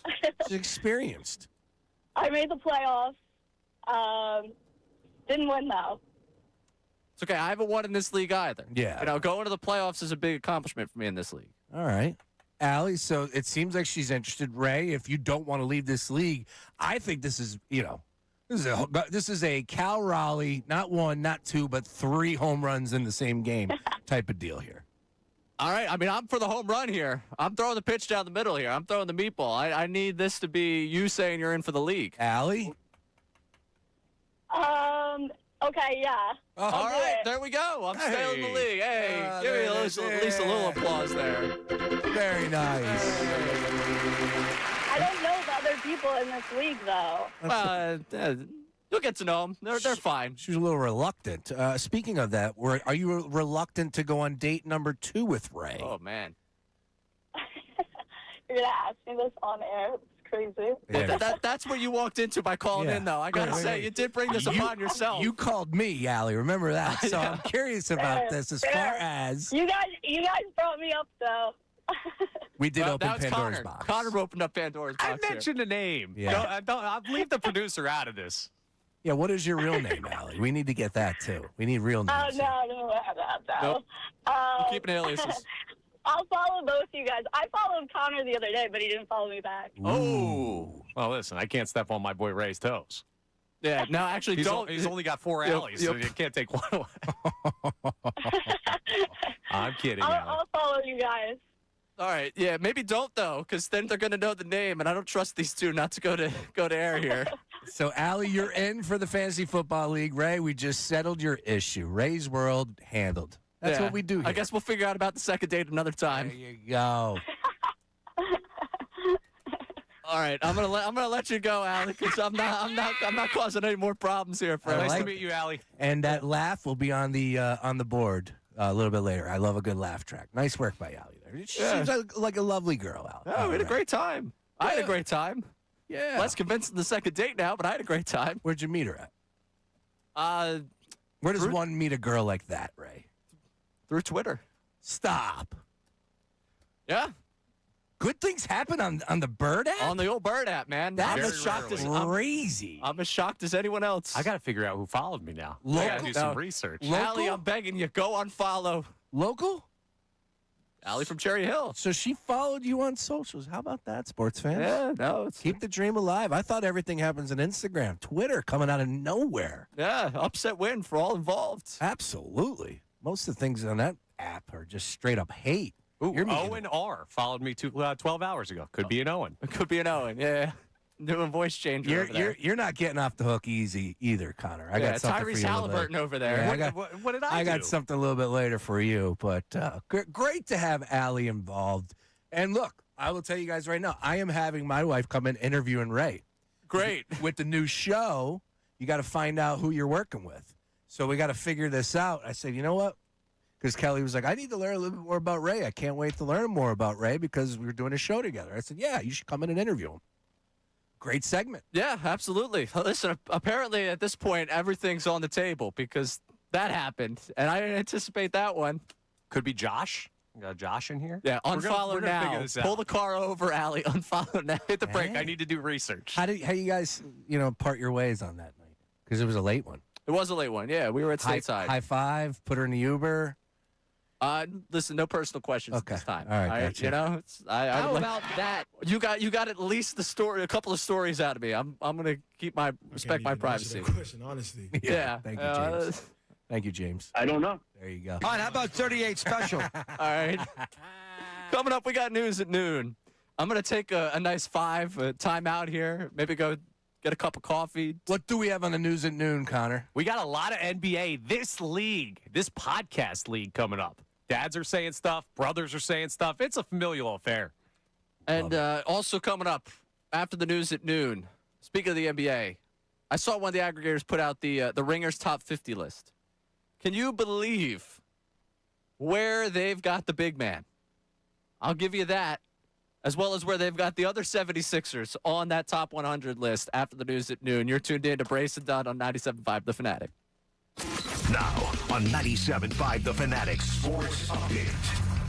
Rough end to the win streak. I'm Connor Thomas, and this update is brought to you by Morgenstern Medical. Losing your hair and wish you could do something about it? Call the trusted team, Morgenstern Medical, because where you go matters. Call 610-830-HAIR. The Phillies' win streak of 9 ended last night with a 9-2 loss to the Mariners. Zach Wheeler, who's been struggling lately, gave up 8 earned over just 4 innings on the mound, raising some concerns about how he's feeling. But he talked after the game, said he's doing all right physically. Yeah, that's why it's so frustrating right now. It's just because I'm on a rough stretch and I feel fine. And got to really dig in. That's what I'm going to do tomorrow. I'll sit down, talk, try to get some stuff figured out. We'll see if the Phillies change anything about the rotation going forward to mitigate what's going on with Wheeler. Game 2 is tonight at 9:40. Aaron Nola faces George Kirby as the Phils look to bounce back. The Eagles have their open practice tonight at 6 p.m. The Link as we get closer to the start of the season. Nick Sirianni will meet with the media at 5:45 this evening. The Union face New York Red Bull on Saturday, and the Flyers start their preseason next week, almost hockey season too. Jeff Mosher of Inside the Birds joins us at 1 o'clock to talk about the latest with the Eagles. This update's also brought to you by Taco Bell. Experience Taco Bell's new $3 melty pepper Jack Steak Burrito. Limited time at participating stores while supplies last. Prices vary. Tax extra. I'm Connor Thomas for the home of the Sixers, Flyers, and Union. 97.5 The Fanatic and the Fanatic app.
I'll tell you what, Connor. If that is really Allie from social media, nice work, Ray Dunne. I'll tell you, I ride with Ray. Ride with Trey. That's right. I think I tracked her down. so Riggedy Ray. We did some research. He don't miss. That's my guy. It's a co-host. Yeah, I don't. I literally just walked to the studio. I was getting coffee, so I don't know who you saw, who you think it is. I'll tell you what, man. Phil's gone wild. Ray's gone wild. That's what's happening here. Yeah, I respect myself a lot. Nice on that work, one. Ray. Yeah. Woo, what a day. All right, we got to get back to sports talk so I keep my job. She strikes me as a Flow Rider fan. I'm shocked by that, actually. Thought she was a Flow Rider She fan. was more of a Flow Rider fan than she let on that phone call. Oh. You know, I get it. Not everyone's as big a Flow Rider fan as I am. I kind of dwarf everyone else in that case. I think we all are more Flow Rider fans than what we come off as. Get out there for Flow Rider, yeah, we get a little nuts. Yeah, the guy was holding a sleeping baby. Come on, how could you not? That guy's a performer right there. That guy should have been BB&T. All right, it was a tremendous Shout out, concert. Allie calling in too, getting involved with the show. Connor, we dig that. Nice work. Crowd participation's always a Yeah, she's a winner. Yeah, That's your new OC right there. yeah. No, trust me, the league's been aware of it. I just got a text that they're looking for her addition to the group chat. So, yeah. Well, that's my afternoon's planned for me now. That's gonna be pretty fun. That's gonna be a fun night. Yeah. You guys go somewhere else. All the girls gather around. That's the last thing I need. I need us not to do the night out for everyone. I can't have her around all. No. That's what you said you liked the most. Yeah, at this point, it needs to be a gathering where I'm there. I can't have all the girlfriends with her. I've already had one friend screw up from that league. I can't have it. Speaking of the fantasy football world that nobody cares about except for us, I did get a text from my commissioner. Now, I've been in this league for, honestly, it's probably approaching 20 years. It's the Main Street Maniac League with a bunch of gentlemen that are still belly up at all these local taverns, including myself. I put my hand in the air. My guy Jake checks in, and he's like, yeah, I could hear it in your voice. Let it all out, brother, because it's the league that I've never won, and it crushes me. It's one of those deals that, like, this is the longest tenured league. I'm 20 years into it. They always have fun at my expense because I tell them it's my year every year. And then one year I'm undefeated and I still can't cross the finish line. Dude, my high school league, same way. We're year, I think, like 10, 11 at this point. I have the second best record of anyone ever in the league's history. I've never won a playoff game. I'm Peyton Manning. I almost just cursed it because it pissed me off so much. Tonight, I got the draft for that. I'm already mad. What night don't you have? We haven't gotten on the Zoom yet. I'm already ready to fight everyone in the league. Yeah.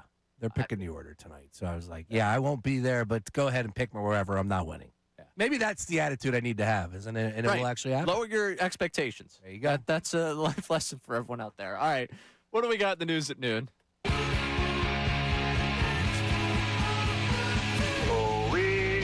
It's the news at noon with Connor. Oh, it's not Ray Dunne anymore. I don't care what they say about them anyway. It's the news at noon, and that's that. Oh, we're going podcast today, boys. This league, it never stops. The NBA right around the corner. And this is the time of year where everyone's trying to determine what exactly is going on with their favorite team or what their favorite players have been up to in the offseason. But we're going family edition. This is real tight on News at Noon today. Starting off with Lonzo Ball, who checked in on the Curious Mike podcast. That's with Michael Porter Jr. He's starting to put out some really intriguing News at Noon quality stuff. He says something interesting all the time. Mike should be less curious. Can I say that? Am I allowed to say that? Hey, we need content. I like Curious This Mike. day and age? Am I allowed to say Mike should... Are you trying to mask him up? Is that what you're doing No, here? that's not what I'm trying to do. Okay, yeah. I'm just trying to say his curiosity is, you know what they said about the cat that got curious? I'm just worried about him, you know?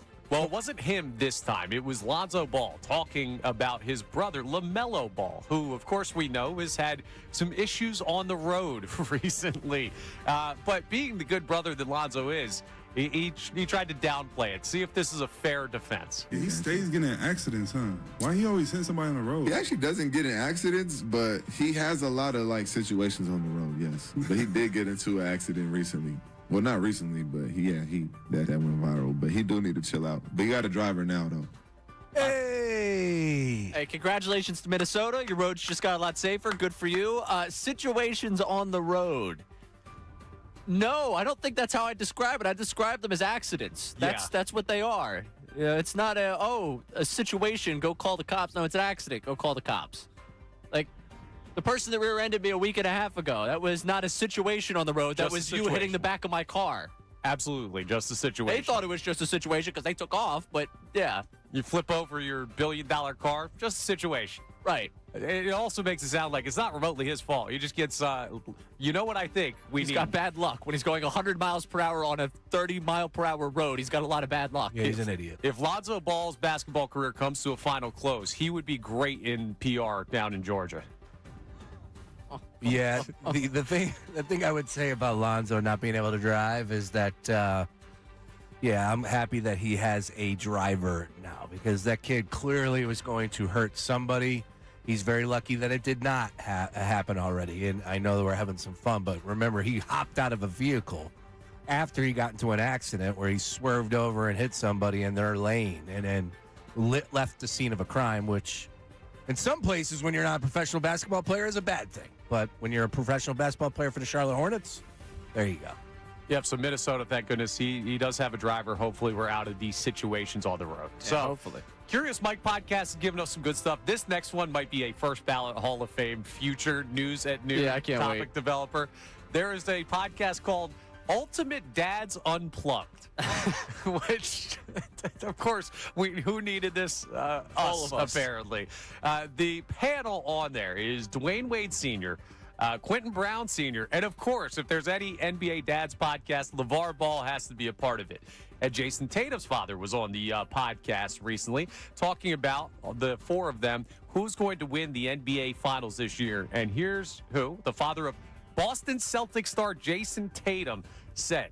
But this is going to bring some controversy. Who you think going to win the NBA championship this year? In the coming year? Sixers. With just 76ers. Right now. Talk to me. No, 76ers. He better not say Celtics. He better not say the Celtics. I'm not talk to him. Tatum, talk to him. Realistically, I might say New York might run it back. I'll slap the hell out of him. If you don't say, hey, the team your son on, you got to be crazy. You see, he said his son. I said, you better say your son. Right now, roster. Who cares about the roster? I do. Saying the roster is a word we can't say, according to the FCC, but I think you can imagine. He's not a big fan of the Celtics roster. He picks the Knicks. Someone else there was saying the Sixers. He's not feeling it. So you think like Tatum's dad calls him like, hey, man, I know you and Jaylen Brown might have differences. You might be different people. You need him. You can't let him walk out of your life. Don't let him do it. Don't let him do it. He sees that trade, and it's like everyone else is like, wow, there was clearly issues between the two of them. And Tatum's dad's sitting there like, how you guys doing? Just deal with it, Jason. This is your best way to win. Ultimate Dads Unplugged podcast, straight up conversation that connects. This is unbelievable. This is the Ball old man. You got who again in here? Because I'm just like Dwayne Wade's dad. Dwayne Wade Sr., Quentin Brown Sr., and then they'll have a guest on. I guess other NBA dads or like sports Jason Tatum. dads. Yeah, exactly. Like Jason Tatum's dad. Lord. What's worse, calling the roster what he did or saying the Knicks are going to win the title again? I feel like you have to. I agree with LeVar Ball. As much as we want to rip him here, you got to say your son's team. If they ask you on the record who you think's going to win the title. Oh, I hate this podcast so much because I am going to be in tune with this podcast. Oh yeah, no, this is going to be on my algorithm. Yeah, there's going to get a lot of play with News and Noon. Yeah, I guess the fact that you're not going to take your son's team, right? But I kind of respect it too. He's giving you the take. Now, I'm happy from a Sixer fan perspective that he actually did say it, and I mean that sincerely. If I can get serious with you for a second. There's been way too much conversation about everybody but the Knicks. The Knicks are going to have such a chip on their shoulder. We know they're going to be good. Like, don't kid yourself and think the Knicks are not going to be good. They're going to be good, and we're giving them a little bit of extra incentive to do exactly that, especially early. Everybody's talking about the Sixers. Everybody's picking the Sixers. I don't know. I'm a little worried about the Knicks right now. I won't lie to you, from a man to man here. Well, Sixers and 4. I think it's justifiable to be a little concerned about the team that just won the NBA Well, you never Finals. know. You know, I'm a guy that was buying stock in the number 1 overall pick, and I That's caught a good heat point. for that. That's Sean. All right, let's go. Brace yourself. The hottest takes of the first 7 shows. Sean Brace believes in NFL number 1 overall pick. Yep. Sean Brace believes in NBA reigning champion. Yep. Are you a little concerned about the Dodgers in the playoffs, Sean Brace? This is what you come here for, man. Spicy as mayonnaise. Yeah, this is why I've made it.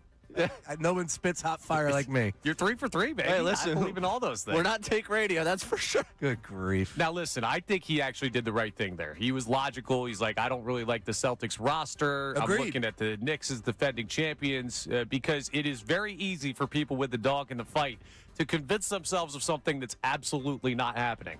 And with that, we move on to Bill Simmons. Wait, one more. Just heard Sean believes Taylor Swift might drop a #1 album at some point. Yeah, actually heard she's pretty good. All right, that actually could be a hot take for some people. Oh, by the way, I think Zap me. I think she's got the Calvin Klein coming her way. There's people reporting that. Oh. No, I'm not a Swiftie, but You're not a Swiftie, but you know about the Calvin Klein line she's coming out with. Calvin's is a big throwback, and it hasn't gone away. It stood the test of time. Calvin Klein, man, way back in the day. Way back. Still here. The Taylor Swift line, you got interest? I'm interested in the ads. Of course you are. Yes, exactly. All right, what do we got for Bill Simmons? We have Bill Simmons talking about where he's at mentally with the Celtics. You just heard the father of a guy on the team saying he thinks the roster is crap. Well, Bill Simmons has talked himself into Paul George. This from his most recent podcast. I haven't told you this, but you knew it was going to happen. I've kind of talked myself into the Paul George trade. Oh, this is so August good. 23rd. Took over 50 days. It happened this week. Yeah, I was going to tell you. I'm going to have so much fun this basketball season. Yeah, it happened. The problem is when guys are missing games, you're going to be able to say, well, this is what happens. Guys miss games. This is who these guys are. These guys miss games. Honestly, 50 days was a long time, but now I've talked myself into it. He's not the only one, though. Yeah. Like, there is this entire anti-establishment NBA world that is like, everyone thinks the Sixers got this good player. I'm here to tell you they didn't.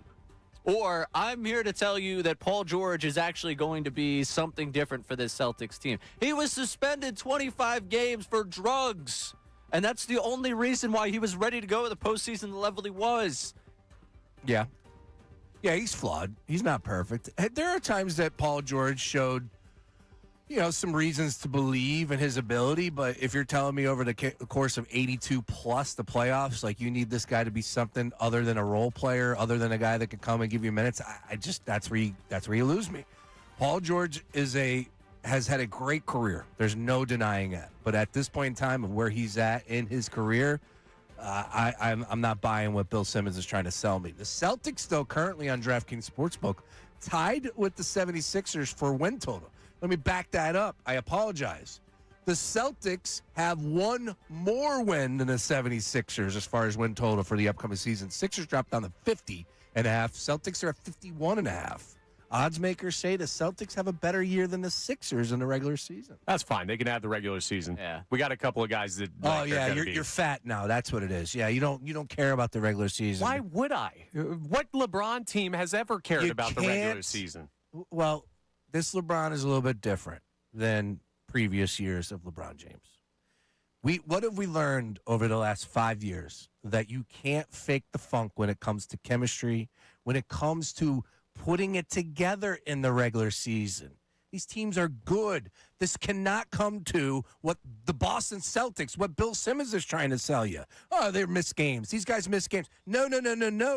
We got to build it. It's got to hit the ground running from day one with this team if we're going to talk about a championship. Celtics win a lot of games in the regular season last year? You're damn right they did, but they were without a major piece. Exactly. Did they get him back for the postseason? Yeah, they rushed him back, and then he missed Game 7. Did they lose in 7 to the Sixers, who were in the play-in tournament? Oh, yeah. The banner's hanging in here. You can take the regular season. No. I'll see you next summer. The summer of Bron. Bank the show sheet. We'll argue about it. I know that's coming. Okay, fair enough. But I just love that there's a whole generation that's either forgot what Cope smells like or never knew altogether up there in Boston, that they're starting to talk themselves into Paul George. I love to see them because they haven't come to terms with the fact that they could have a bad team once in a while. They're going to probably won't. Yeah, they're going to be good. That's the sad part about this whole thing. They're probably going to win 50 games and be one of the top seeds in the East. Yeah, we'll see. It won't be because of Paul George. No, it's not going to be because of Paul George. It's because of Jason Tatum. Right. Sure. And old man Tatum. No, not old man Tatum. No, I'm he out on doesn't old man believe Tatum. in them. He doesn't believe in them. I am out on the guy that doesn't believe in the Celtics. I know it's a weird thing to say, but I'm out on old man Tatum. You back your son's team, all right? Imagine my dad gets interviewed about sports talk radio in Philly. He's like, you know what I don't like? That Middays program they got over there at 97.5. More of a Bill Colarulo guy. He's that would hurt. That honestly, that would probably be. I'm very tight with my family. That might be estrangement right there. That might be like, you know what, guys, we're done. That's the red flag. Yeah, that's it for me. All right. Speaking of red flags, YouTube chat right now. Humming, talking red flags right yeah, now. you're cooked. Yeah, I'm being cooked in chat right now. Allie, quote, is being cooked in the chat as well. I love it. Yeah. And we'll find out who she is. It's No, not we won't. hard. No, we won't. It's not. We already have. Yeah, it's not Yeah, hard. Paul George, the being in on the trade there. Bill Simmons, tough take for him. Also tough for Bill Simmons' website, The Ringer. Their top 100 list. They updated this in June. Is The Ringer a straight-up NBA site? It's the intersection of pop culture and sports. I don't know if you heard that. I did not. No, and I know they got other stuff out there, but I feel like they're NBA number one. Yeah, NBA number one. For Okay. sure. NBA number one, especially now they lost Stephen Ruiz. Like, say what you will about Stephen Ruiz. They're down in their NFL department. So, Who the hell's Stephen Ruiz? one of their lead NFL guys. Oh, okay. Didn't even know he was. It's okay. Sorry. Yeah, sorry. I'm a big Ant guy. He's going to Fox. Where's Ant at? Anthony DeBondo? Yeah. He's doing NFL stuff. Great. Don't Love worry. Ant. Love Ant. Yeah, big fan of Ant. All right. All right. They did their top 100 player rankings in June. They updated it. I saw where the aggregators go with it yesterday. So the Sixers' big four. Where do you think these guys fall? I'll take you the top 10 here. SGA 1, Wembanyama 2, Jokic 3, Luka 4, Jalen Brunson 5, Anthony Edwards 6, Giannis 7, Kawhi 8, Cade Cunningham 9, Steph Curry 10. So that's where this thing gets going. Mm-hmm. Where do you guys think? We'll start with LeBron. Where do you think LeBron would fall in this list? Top 100 players in the NBA. Because the Sixers have no top 10 players. They've got 4 in the top 50. Yeah, is LeBron James, is he Jaylen Brown's got to be higher than LeBron. Yep. Okay. Maxey might be 2. They're probably close. Maxey is also higher than LeBron. I'd have LeBron at let's put him at 31. Lower. As in, sorry, he's worse. No, better than that. Better. Nice. Okay. Closer to 1. Is he a top 25 player He is. according to the Ringer? All right. 20? 20 on the nose. There you go. How about that? How about Maxey and Jaylen Brown? Both better than LeBron by this top. I think Jaylen Brown is a top 10 player in the NBA. I don't know if he's going to get there with the Ringer, but so I'll go 11 for Jaylen Brown. Too high. I'll go 14. Boom. Okay. Hey, we're starting to get there. Right after him, number 15, Tyrese Maxey. Woo. Who's in front right there, like 10, 11, 12? Tatum's 13, which is an incredible troll to Jaylen Brown. Sure. Tatum's 13, Brown's 14. Karl Anthony Towns, 12, and Donovan Mitchell, 11. Okay. The real question is here, where do you think Joel Embiid fits into the top 50? Because I saw this last night. I saw the aggregator put it out, and I was like, is this new? Because I didn't get mad about this before. I must have missed this. And it's not new. It's 2 months old. But I don't remember getting mad about this when it came out, maybe because we were just so mad at the Sixers at that point that it wasn't worth our energy spending it. Where do you think Joel Embiid falls in the top 50? JoJo played how many games last year? 35? 38, I believe. 38. I don't take offense to this. Okay, but where do you think he is? High. In the top 50, did you say? He's in the top 50. 45. Very close. Okay. 47. 43. Oh, I went the wrong direction. I'm not mad at that. I'm not. I don't know how you can be. Yeah, it's a twisted conversation and you're speaking to Sixer fans. Like, we know this. If you told me to rank Joel Embiid's ability, I would have him top 10. I know what his ability is. But for crying out loud, when you play 38 games, I'm not going to have you in front of some other players. I guess the way I look at Joel compared to some of the guys in front of him is, does he give you the upside of winning something? Like Desmond Bane being ahead of Joel Embiid. Desmond Bane could play 82. His team's winning 47 games, and they're bounced in the first or second round. Yeah, I can't argue that. Like, his best ability, is it availability? No, that's disrespectful to him, but at 82 games, his team's got a second-round ceiling just because he's not that guy. Cooper Flag being ahead of him, I'm cool with. Oh, thank you. I hope. Yeah, he's two spots ahead of him. Aaron Gordon being right ahead of him after a season in which Aaron Gordon played 36 games. Oh, man. Yeah, that's a tough one. Yeah, that's a little bit of a tough one for me. Okay. I'm a Gobert hater, so the fact that Gobert's ahead of him bothers me. He played well. He was able to D up Joker in the playoffs. Yeah. Yeah, I'm just saying, a Joel Embiid team won like 20-some games 2 years ago. Like, if you're looking at without Joel Embiid, they won 20-something games. Right, but part of that is he was part of the team and not available. The question is, I think you're evaluating how much he affects the ceiling, and they may be ranking him based on also the floor, which is super low for a guy that could miss 60 games in a season. Fair enough. I mean, I still look at this and say I'll take the floor of Joel Embiid over the ceiling of a number of these guys. Like, if you told me you have to build this team around X player, and you're like, hey, you want Desmond Bane in your team, you want Joel Embiid. I'll take the high variance of Joel Embiid, then I will take the guarantee that I could win 40-something games with Desmond Bane. You would. At this point in his career, I think there are a lot of people around the NBA that would say they wouldn't. That's why, I mean, we talked about the unmovable contract. So you guys are cool. 43 is about where you'd put him? Sure. Keep doubting on my boy. He'll be back. All right. I probably would have him a little higher than that, sure. But I understand in the world of lists. And you know what I always say, boys? They love to take a shot at Philadelphia when they can because we're the ones that amplify the list better than most. But I honestly don't have that big of an issue either. Okay. Played 38 games last year. He's got to play more. And that's why Bob Myers and Gansey believe that. I mean, again, like we have a four-time NBA champion here. It's getting closer, boys. It's getting closer. Chill in the air for football season, but damn it. I had someone say to me over the last couple of days, I've never in my life wanted to move past the beginning of football season. But this Sixers season makes me want to just get to October at this point.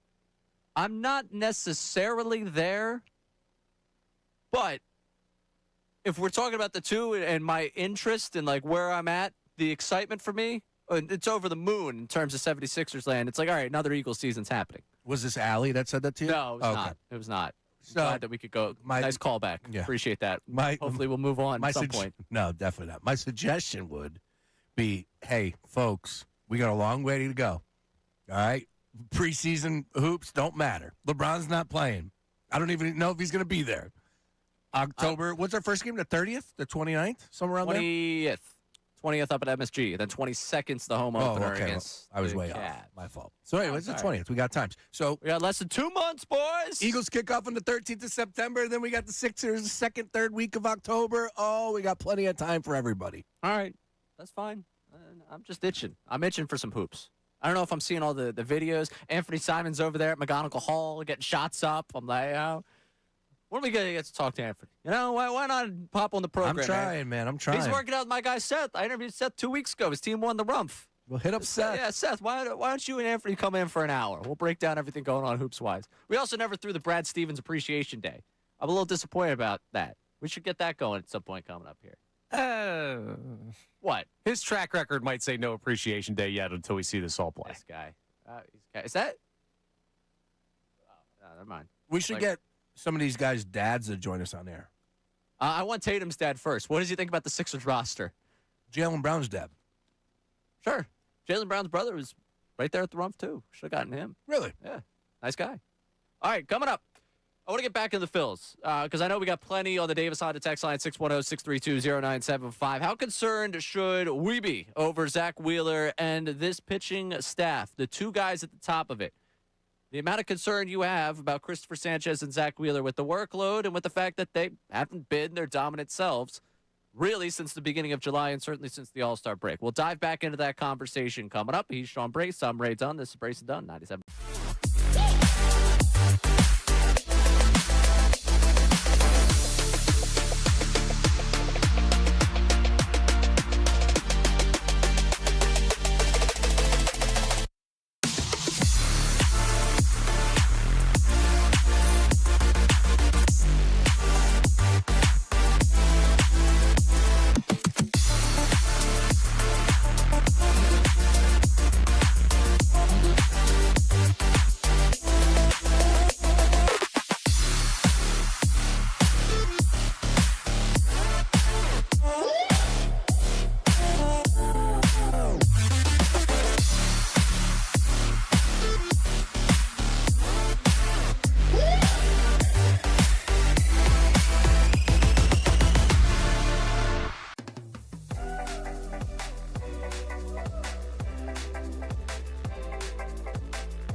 It's been a day here on Brace and Dunne. 7th show. We're off and rolling. He's Sean Brace. I'm Ray Dunne. Connor Thomas producing the program. Sean, this is for you. I just saw this on the old Bird app. I'm in the Boston algorithm at this point because I think of all the A.J. Brown stuff from a week ago. Okay. At Savage Boston, just heard a caller on our sister station, the Sports Hub, say the Patriots should have kept Kayshon Boutte instead of A.J. Brown. I think that's enough radio for the day. Yeah, what are they even... You know what they're doing? They said I was a diva. They're saying he's a diva. You wonder, dude, I don't care what he was saying. All I care about is how he looked like, how he performed on that field in that split squad practice. And you don't have to believe me, he was the best player out there. That's what majority of the media members were saying. Great day to have Jeff Mosher on today. He's going to join us at 1 o'clock. We'll talk a little bit more about that. But, yeah, those are the people. And I know there's a lot of people out there that would, like, have that thought. But, you know, to call into a sports talk radio station and just try and stir it up, I don't understand how. I don't understand why. I don't understand, like, you could even open your mouth and say those words, let alone call into a radio station and say those words out loud for everybody to consume. I'm glad they've got Elijah Moore instead of A.J. Brown. You are? No. But, Clip that. Yeah. I let it breathe there for a second so you guys can get a nice, clean cut of that. So when Elijah Moore drops a pass and is off the team by October, we can have that. It'll be your Otto Kemp 30 home run take, except All right, yours I was said real. all levels. How's he doing? I got to check his numbers. Yeah, you got to check his numbers. People are asking us to check the numbers down there in AAA or down there in AA for Gage Wood. So before we go down to AA, you check the AAA numbers for Otto Kemp. Your boy. Think he'll be the 27th guy, 28th guy? If they had 37 or 38, he might make it. I would say no. Yeah, he's not coming back up. Sorry. All right, but we have actual problems to deal with here. Not Otto Kemp. We got Zach Wheeler. Concerns about Zach Wheeler. I was at about a 4 out of 5 to open up the program today. I think I've talked myself down a little bit, given the velocities there. Cole did a really good job. Cole Weintraub and NBC Sports Philadelphia joined us earlier. Like, hey, man, he's a rhythm guy. He's been off his rhythm. Let him try and get back into it. Once it clicks back in, you'll see that Zach Wheeler. We've seen it before. I can't shake the feeling, though, of this is a guy that's 36. This is a guy that came off a major surgery. And it seems like he's running out of gas a little bit here. It's like, yeah, when you're younger, you could bounce back quicker. Sean, you could speak to that. Yes. You know, Absolutely. your hangovers last 2 days now instead of 1. If I'm lucky. If you're lucky. What do you mean, 3 days? Yeah. Is there a such thing as a 3-day hangover? For me, yeah, of course. Oh, Yeah. God. It's Sounds horrible. It's called Tuesday night. Yeah, I'm not looking forward to it. That's why you're a Thursday guy, so you can be recovered by Monday. That's exactly it. See? The entire week. Catching on. Catching on. Oh, what do we got on the Davis Honda text line? Feel the Davis difference at Davis Honda in Burlington on Zach Wheeler. Norm from Mayfair checks in, says, I think something's physically wrong with Wheeler, and unfortunately, you don't get better with age. I'm worried about the rest of the season. It's hard not to be. Like, I feel like we'd all be lying. We opened up the show today. It was like, I'm not going to ask you, are you concerned? Because I think the answer for everyone is that you're concerned. It's just the degree to which you are concerned. We all opened up at the thought of the IL, thought of maybe sitting him down. You were talking 6-man. I was talking IL. Cole kind of talked us off that ledge. It's fair. I just don't know if it's not going to be now. You really don't have the you don't have a ton of time to do it. Yeah. Like if you're going to sit him down, it's like now or never. So if you're going to let him pitch out of this and he makes his next start, it's probably like, all right, yeah, this is who he is for the rest of the season, or this is what it's going to be for the rest of the season. I don't know if you have options because of who you're dealing with. This is a guy that lost his mind a couple games ago, or it was the early part of July where he got pulled.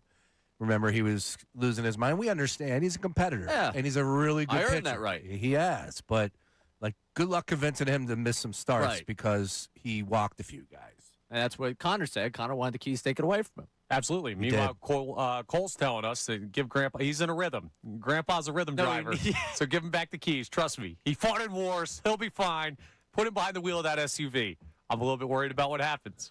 We are inching closer into my real world with my mom. Now, my mom does not drive like all that far, but she does drive from my house to her place, which is, a hop, skip, and a jump. Okay, not too far. Sometimes to the drugstore to pick up her pills. You hear about the pills often. The pills are discussed. Does she have one of those like little containers? It's Monday, Tuesday. If you ask my mom, she's got pills coming out of the ears, and I don't know. I do. You haven't seen like the little. Yes, Yeah. Okay. I was gonna say it's a little yes. plastic container. Claims she got to go home to take the pills. The pills are there. You got to pick up the pills. It's always about the pills, Ray. And she's not traveling, following the Stones or the Grateful Dead. This is just what we're dealing with right now. Anyways, so I will watch her pull out of the house, and I'm just like, squinting. Not exactly there just yet, but damn it, there's a lot of people listening to us right now that are going through exactly this. Exactly. I'm not putting Mom in a home here.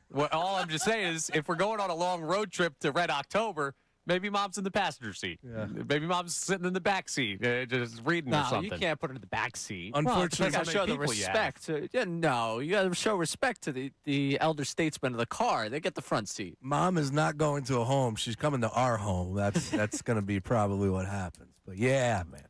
So funny. What do we got on the voice memos? Davis on Take the text keys line. from Zach Wheeler. He's hitting mailboxes. Hey, boys, George the Plumber here. Just a question. I love the show. What are they going to do with Andrew Painter in the playoff? Because generally, we only need 4 pitchers. What are they going to do with Painter?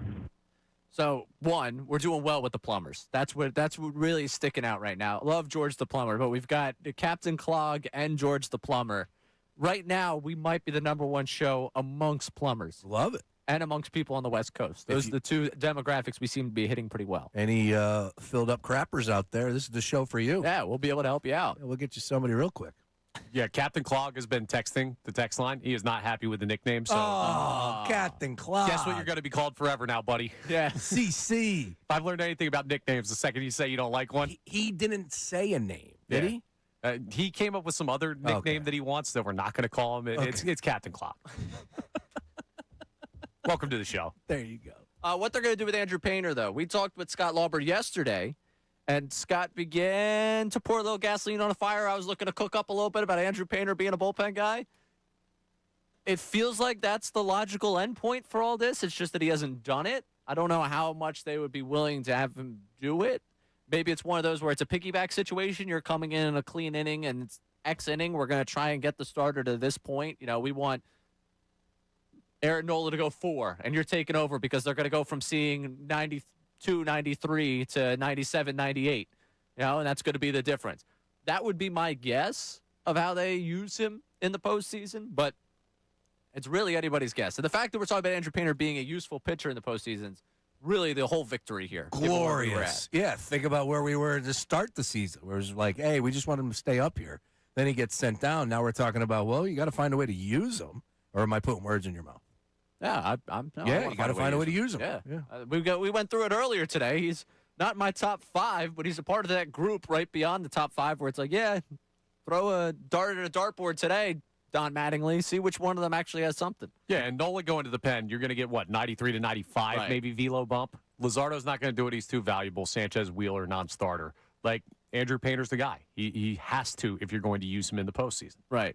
Yeah, he's going to step in for Wheeler when Wheeler gets the quick hook in the 3rd inning. Yeah, and don't be doing that now. What? Don't be doing that. That guy that we saw pitch yesterday is going to give you more than 3? Well, yesterday I was hoping he was just going to give me 1 the way it started. That's Seattle on August 24th. We're talking about Chicago in October or Atlanta. He was doing the scale 1 to 5. He just gave us a 15 in terms of concern. I get a little over the top at times. Yeah. No, not you. Let's go over the top about what Mekhi Lemon said.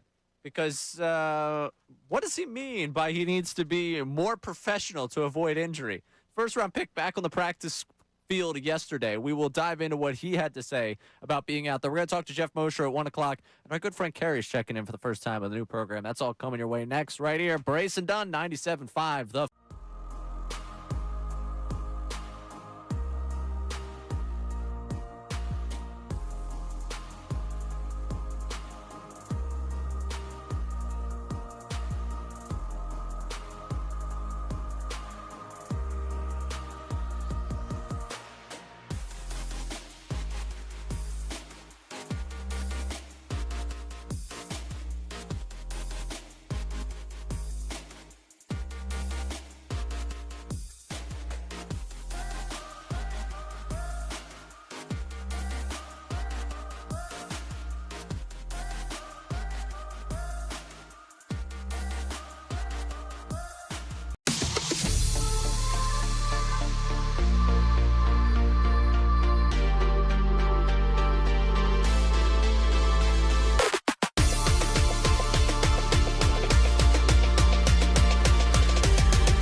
Nah, I feel pretty confident, just learning from my mistakes from, previous times, working with the trainers, setting a good plan for me, just being a professional, off the field. So when things like this come about, I'm ready for everything. You hoping to get out there Friday? Maybe get some plays out there in the preseason? Man, every time there's a game, I definitely want to play, so I'm just taking it day by day, out here just putting in the work in, and then we'll see how I feel Friday. Sean Brace, you got to love to hear that. He wants to get out there on the field. I know you want to see him on Friday night. Get Makai Lemon out there to play some snaps, right, Sean? Is that when Eagles preseason game 3 is Friday night? Friday night, Cincinnati. Friday night. It's a home game, too. Finally. Tonight, the open practice, you finally get a chance to see him. Mm-hmm. Friday night, you get a chance to see him. And then next time that they unveil themselves, it'll be opener, September 13th against the Commanders. We're getting close. Very close. Oh, we are. Now, Makai Lemon ready to be more professional off the field to stay healthy. Yeah.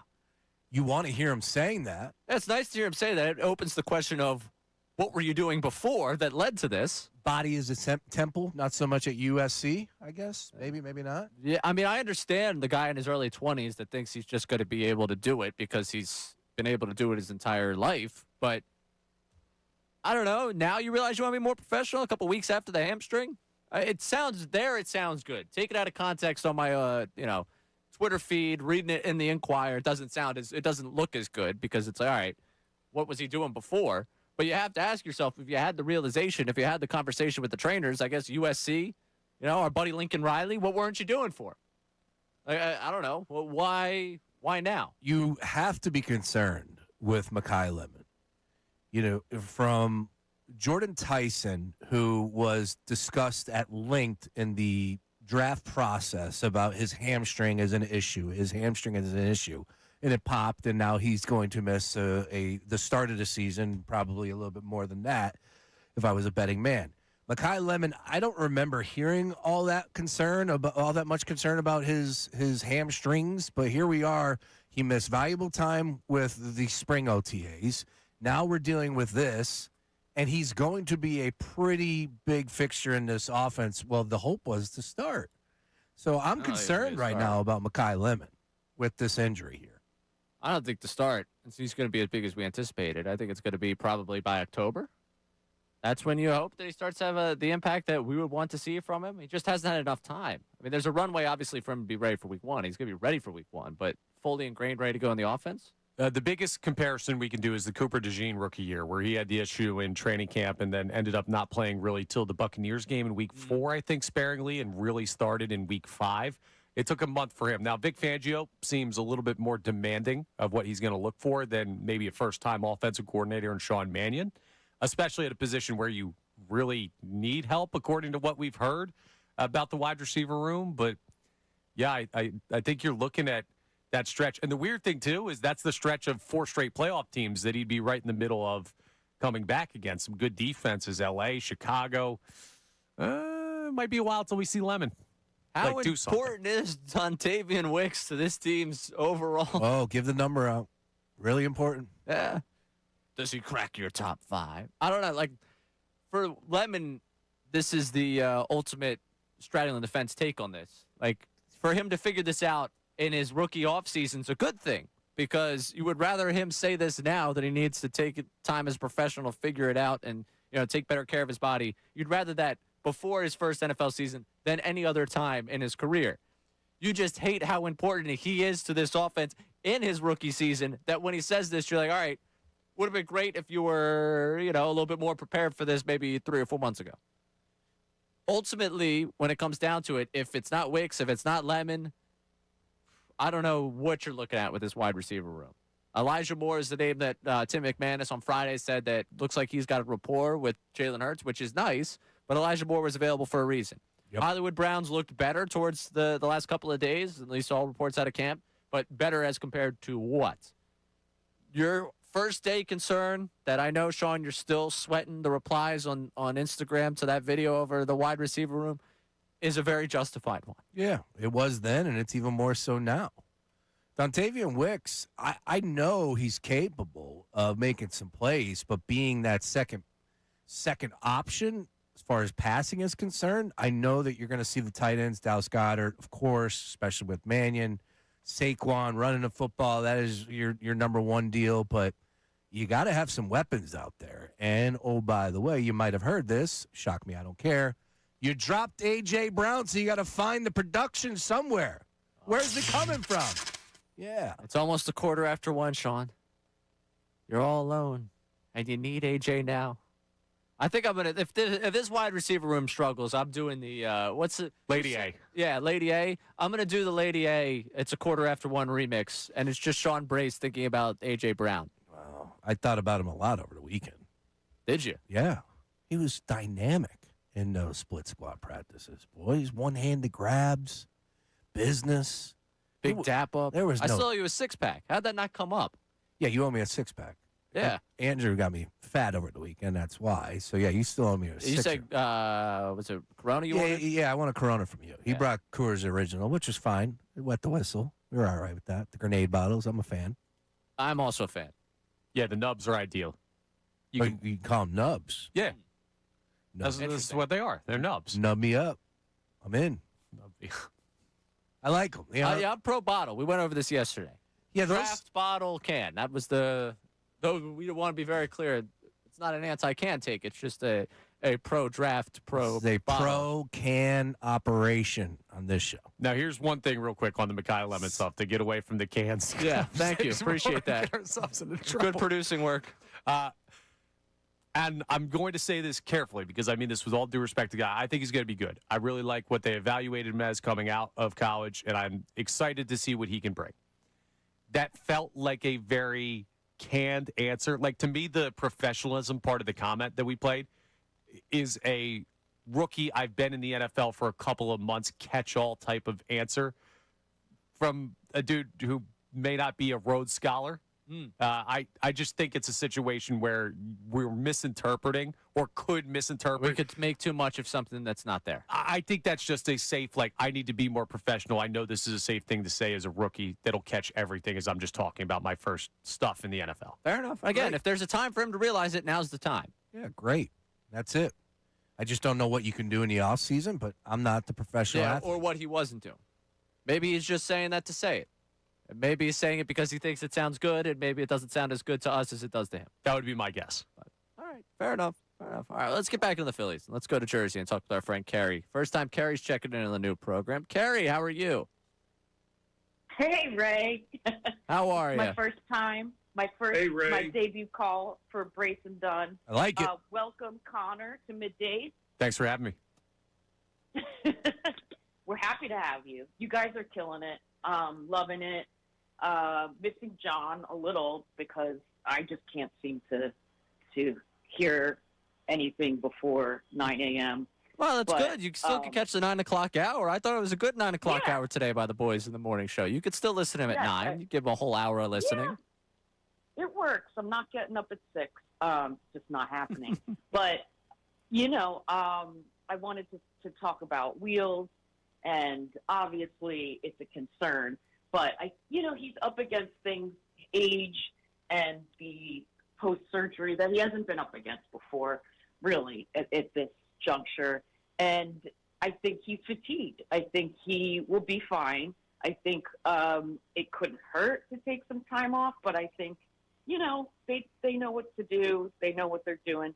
But it would be nice if we could get the bats and the pitching to happen all at once, wouldn't it? It would be nice if everything was clicking at once. It seems like the rotation, them hitting the baseball, and the bullpen, you can't have all three rolling at once. You need to pick 2 out of the 3. Yeah. Well, you hope it's 2 out of 3, not just 1 out of 3. But on a scale of 1 to 5, how concerned, Carrie? Because you don't seem very concerned to me at all. I don't. Well, because I'm trying to stay positive. All right. I'm trying to stay positive. That's I'm okay. At a 3. The Posidelphian in you is good. Yeah, it's and Sanchez. I think they're both fatigued. They usually play up to or earlier in the season, 6-7 innings. It weighs on you. But we will get back there. There's just too much magic in this team. The last 9 wins were incredible, and they really do well facing adversity. Usually. So, hopefully. Carrie, you might have lost me with that one. Appreciate you checking in. We'll talk to you down the line. Don't be a stranger. You'd lose me a little bit with that, this team facing adversity. I don't necessarily believe that they answer the bell to that too often. You had me until maybe 2 minutes in there, Carrie. You make a lot of good points, and you lost me a little bit with that one. We'll talk to you, I'm sure, coming up. She want to talk to you about date number 2, too.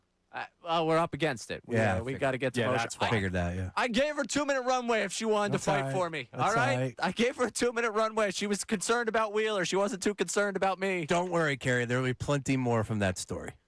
I don't know if there will be. I think there will be, because I got the follow. I think Ray's world's been shut down. The follow back has been sent. Ray. People are going to come, Ray. We've got a man on the inside.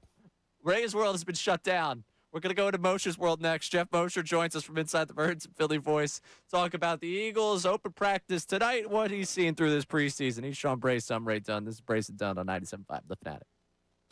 Now on 97.5 The Fanatic Sports Update. Bad start to the road trip. I'm Connor Thomas. The Phillies headed out west last night, and their 9-game win streak came to an end with a 9-2 loss to the Mariners. Zach Wheeler, who's been struggling lately, gave up 8 earned over just 4 innings on the mound, raising concerns about how he's feeling. He talked about where he's at physically after the game. Yeah, that's why it's so frustrating right now. It's just because I'm on a rough stretch and I feel fine. And got to really dig in. That's what I'm going to do tomorrow. I'll sit down and talk, try to get some stuff figured out.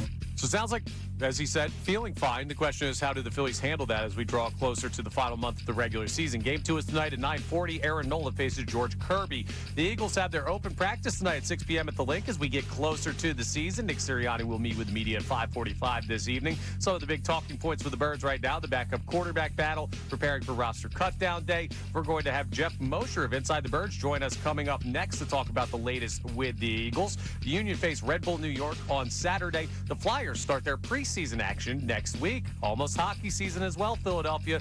This update is brought to you by the McComb Group. Go ahead and visit them at McCombGroup.com. The McComb Group supports contractors with one of the largest PVF inventories from pipe, valve, and fittings. The trusted brands count on the McComb Group to help you stay on schedule. Visit McCombGroup.com today. I'm Connor Thomas for the home of the Sixers, Flyers, and Union. 97.5 The Fanatic and The Fanatic.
o'clock hour, Brace and Dunne, brought to you by Morgenstern Hair Restorations. Great teams stick together, and so does great hair. Morgenstern Hair Restoration Championship results. Visit morgensternhair.com or call 610-831-HAIR. Coming up in a moment here, Jeff Mosher of Inside the Birds and Philly Voice. And coming up in about 10, 15 minutes time, once we get done with Moshe, we have to have a very important conversation amongst the three of us. It's correct. Yes. Very, very important conversation amongst the three of us. It's not on the show sheet, Connor. You're not prepared for it, okay? What'd I do? No, nope. It's nothing about you. Feels like it's about me. It's not about you. You're looking at me weird. We've had a discussion amongst the two of us that it doesn't involve you, but it needs to involve you, all right? Oh, so I'm settling something. Yeah. Yeah, sure. That sounds about right. Settling? Yeah. Sounds good. We'll talk to Mosher in a moment here, but coming into open practice tonight, I'm so interested to see what the takeaways are going to be. We're going to talk to our Birds insider tomorrow, Andrew Salciunas, at 11 o'clock to break down everything he saw. The one thing I'm just begging for tonight out of this open practice is just let Jalen Hurts look good. I want one normal timeline with Jalen Hurts. I just want one normal timeline. I want one very, very regular normal timeline. That's all I want. That's too much to ask. Is this Pee Wee football? Is this high school football? You want Jalen Hurts to look good at an open practice at Lincoln Financial Field? What do you mean? I have these expectations. You came in last week fired up to get revenge on A.J. Brown on the Foxborough practice field. Sure, and there was reasons, and I think a lot of people were behind me on that. But this seems like, to me, to steal a page from you guys, is that you're caught up in a little bit of the notifications. For sure. I want to be able to come in on a Wednesday and not have to do the, guys, it was an open practice Jalen Hurts segment. That's what I want. I want to not have to bank the show sheet on that one. There will be plenty of detractors, even if he is a perfect 20 of 20 for 6 touchdowns in the 7-on-7 period. There will be plenty of idiots on the timeline. We got to get that on the page, too. I got to get that up there. What was his name last week? Cronin or who was the oh, yeah, Zach Cozart. Cozart, yeah. there you go. Cozart. Those are idiots on Twitter. We'll get that for tomorrow. Thank you. We also need the Revenge of the Nerds guy yelling "Nerds" drop for any time you get upset. Absolutely, and I need. He's leading the Nerds today. He was giving us Stuff Plus earlier. And I need Allie's uncomfortable laugh too. Poor Allie. Yeah, that's got to stay on there. I mean, Allie did kind of bring that upon herself. She did call her. That's kind of on her. I blame Connor mostly for bringing her name up. Allie can call in anytime she wants. You better be nice to me or I'll say the real name. I'm in a really compromised situation. Yeah, we've got something to hold over his head. Yeah, I don't really love this, honestly. Talk nice to me, Ray Dunn. Yeah, sorry, I'm trying to coordinate here. Somebody in the back was too busy talking Premier League soccer with Rodman to send out Zoom links. The open practice, though, and I see people camped out already down there. Are we going to do the whole nothing like Philadelphia thing with that? No, I think you'll see some other franchises that would have people camped out around open practice today. Are people tailgating it right now? Is that? No, I didn't see tailgaters. I did see people waiting in line because it's first come, first serve, correct? So you're able to, you don't have. I've never been to the open practice. I thought it was ticketed via donation. I thought so as well. I thought it was Eagles Autism Foundation related. All right, well, don't listen to me. Well, you could be right. Feel fact on this one. Could be wrong. Hey, if you're tailgating, give us a call, 610-632-0975. If you're headed down to the open practice now, long before doors open, we'd love to hear from you. I can't wait. I just want Jalen to look good. Give me some tailgate, grub. Maybe we should go down there. I'm not doing anything tonight. I'm still under the weather. I'm feeling it. You guys can stick around. Maybe I'll go down there. Hour number 4 is catching up to me. It's just fighting it, man. I don't know what the hell's going on. You're battling. Hopefully it's appreciate that about you. 2 days and out, because I can't deal with this anymore. You can't? Nah, man. Last week, hit the ground running. It's week 2, and now I'm dealing with a sickness out the shoe. And it came out of nowhere, too. Because I talked to you guys on Sunday night. Everything was good. 2 hours later, it was like 8 o'clock, and I'm like, am I getting sick? Yep. Yeah. I was worried when the rear end thing happened. I whipped my head, and I hit my head, and everyone's like, oh, you think you're concussed? And I was like, if I am, I'm never going to find out. And I was like, I got a show that starts Monday. I can't exactly be concussed on Friday. Like, I'm going to clear myself here. Explains a lot of takes. Yeah. It does explain where my brain's been at for the last week, honestly. Maybe I clicked into my 2014 self, which is why I'm enjoying Flow Rida so much nowadays. I wonder if he's a Flow Rida guy. We didn't get this from Jeff Mosher last week because he was on the day of that post-game concert. He joins us every week at 1 o'clock. Jeff Mosher of Inside the Birds and Philly Voice. Jeff, would you consider yourself a Flow Rider guy? He's a good party hit kind of guy if you're out, just hanging out at the club or, just doing whatever. But Jeff Mosher, a club guy? Man, I sound old. I was about to say I don't own an album. Nobody owns albums anymore. But I don't download or stream. It might be on the playlist if it's a party list, Yeah, fair enough. I could get behind that. I think that's where most people are at with him. They don't realize it until they get him, actually in front of them, and then they realize just how many hits he's got. Jeff, yeah, you gotta. He's like Pitbull. He's not a rapper. He's a pop artist. You cannot call him a rapper. Okay, Yeah. just as we all agree on that. Oh yeah. Jeff, we got a lot of hits to hit on today when it comes to this team. 0-2 in the preseason. We've got a debate on whether or not they went 1-1 in the joint practices or 0-2. It's a tough go for August storylines, but for you, what you've seen out of the first 2 weeks of the preseason, what is the biggest Jeff Mosher takeaway and how it applies to the actual season this year from what you've seen, again, in preseason games 1 and 2?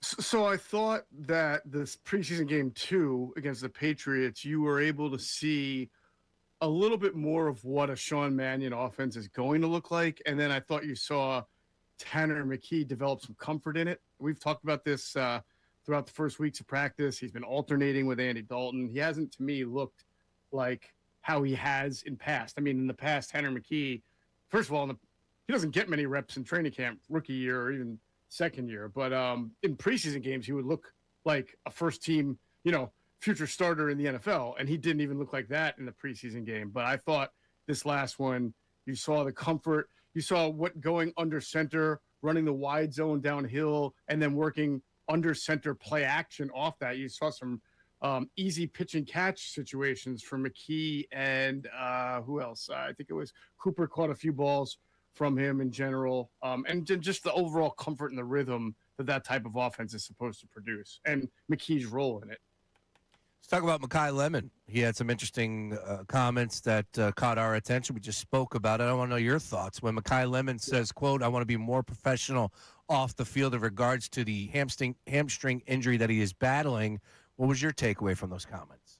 Yeah, I actually just put up a story on Philly Voice about it now, writing about that. I encourage people to check it out. I thought it was an interesting choice of words that probably suggested, without him saying it, that maybe he wasn't doing the right things properly to be prepared for what a training camp, especially a training camp in Philadelphia and one of the hottest ones we've had in a while, right, is like. Because, soft tissue injuries, they can be from not being hydrated enough. And I'm not saying that that's what the issue is, but, he basically came out and said, I've learned from my mistakes and that I have to be, I think the words he used was it more accountable or just more responsible? Something along that line that makes you think that he had some kind of an epiphany or was told that he wasn't more professional. That was the word he used. That he just wasn't doing everything he should have been doing to be on the field.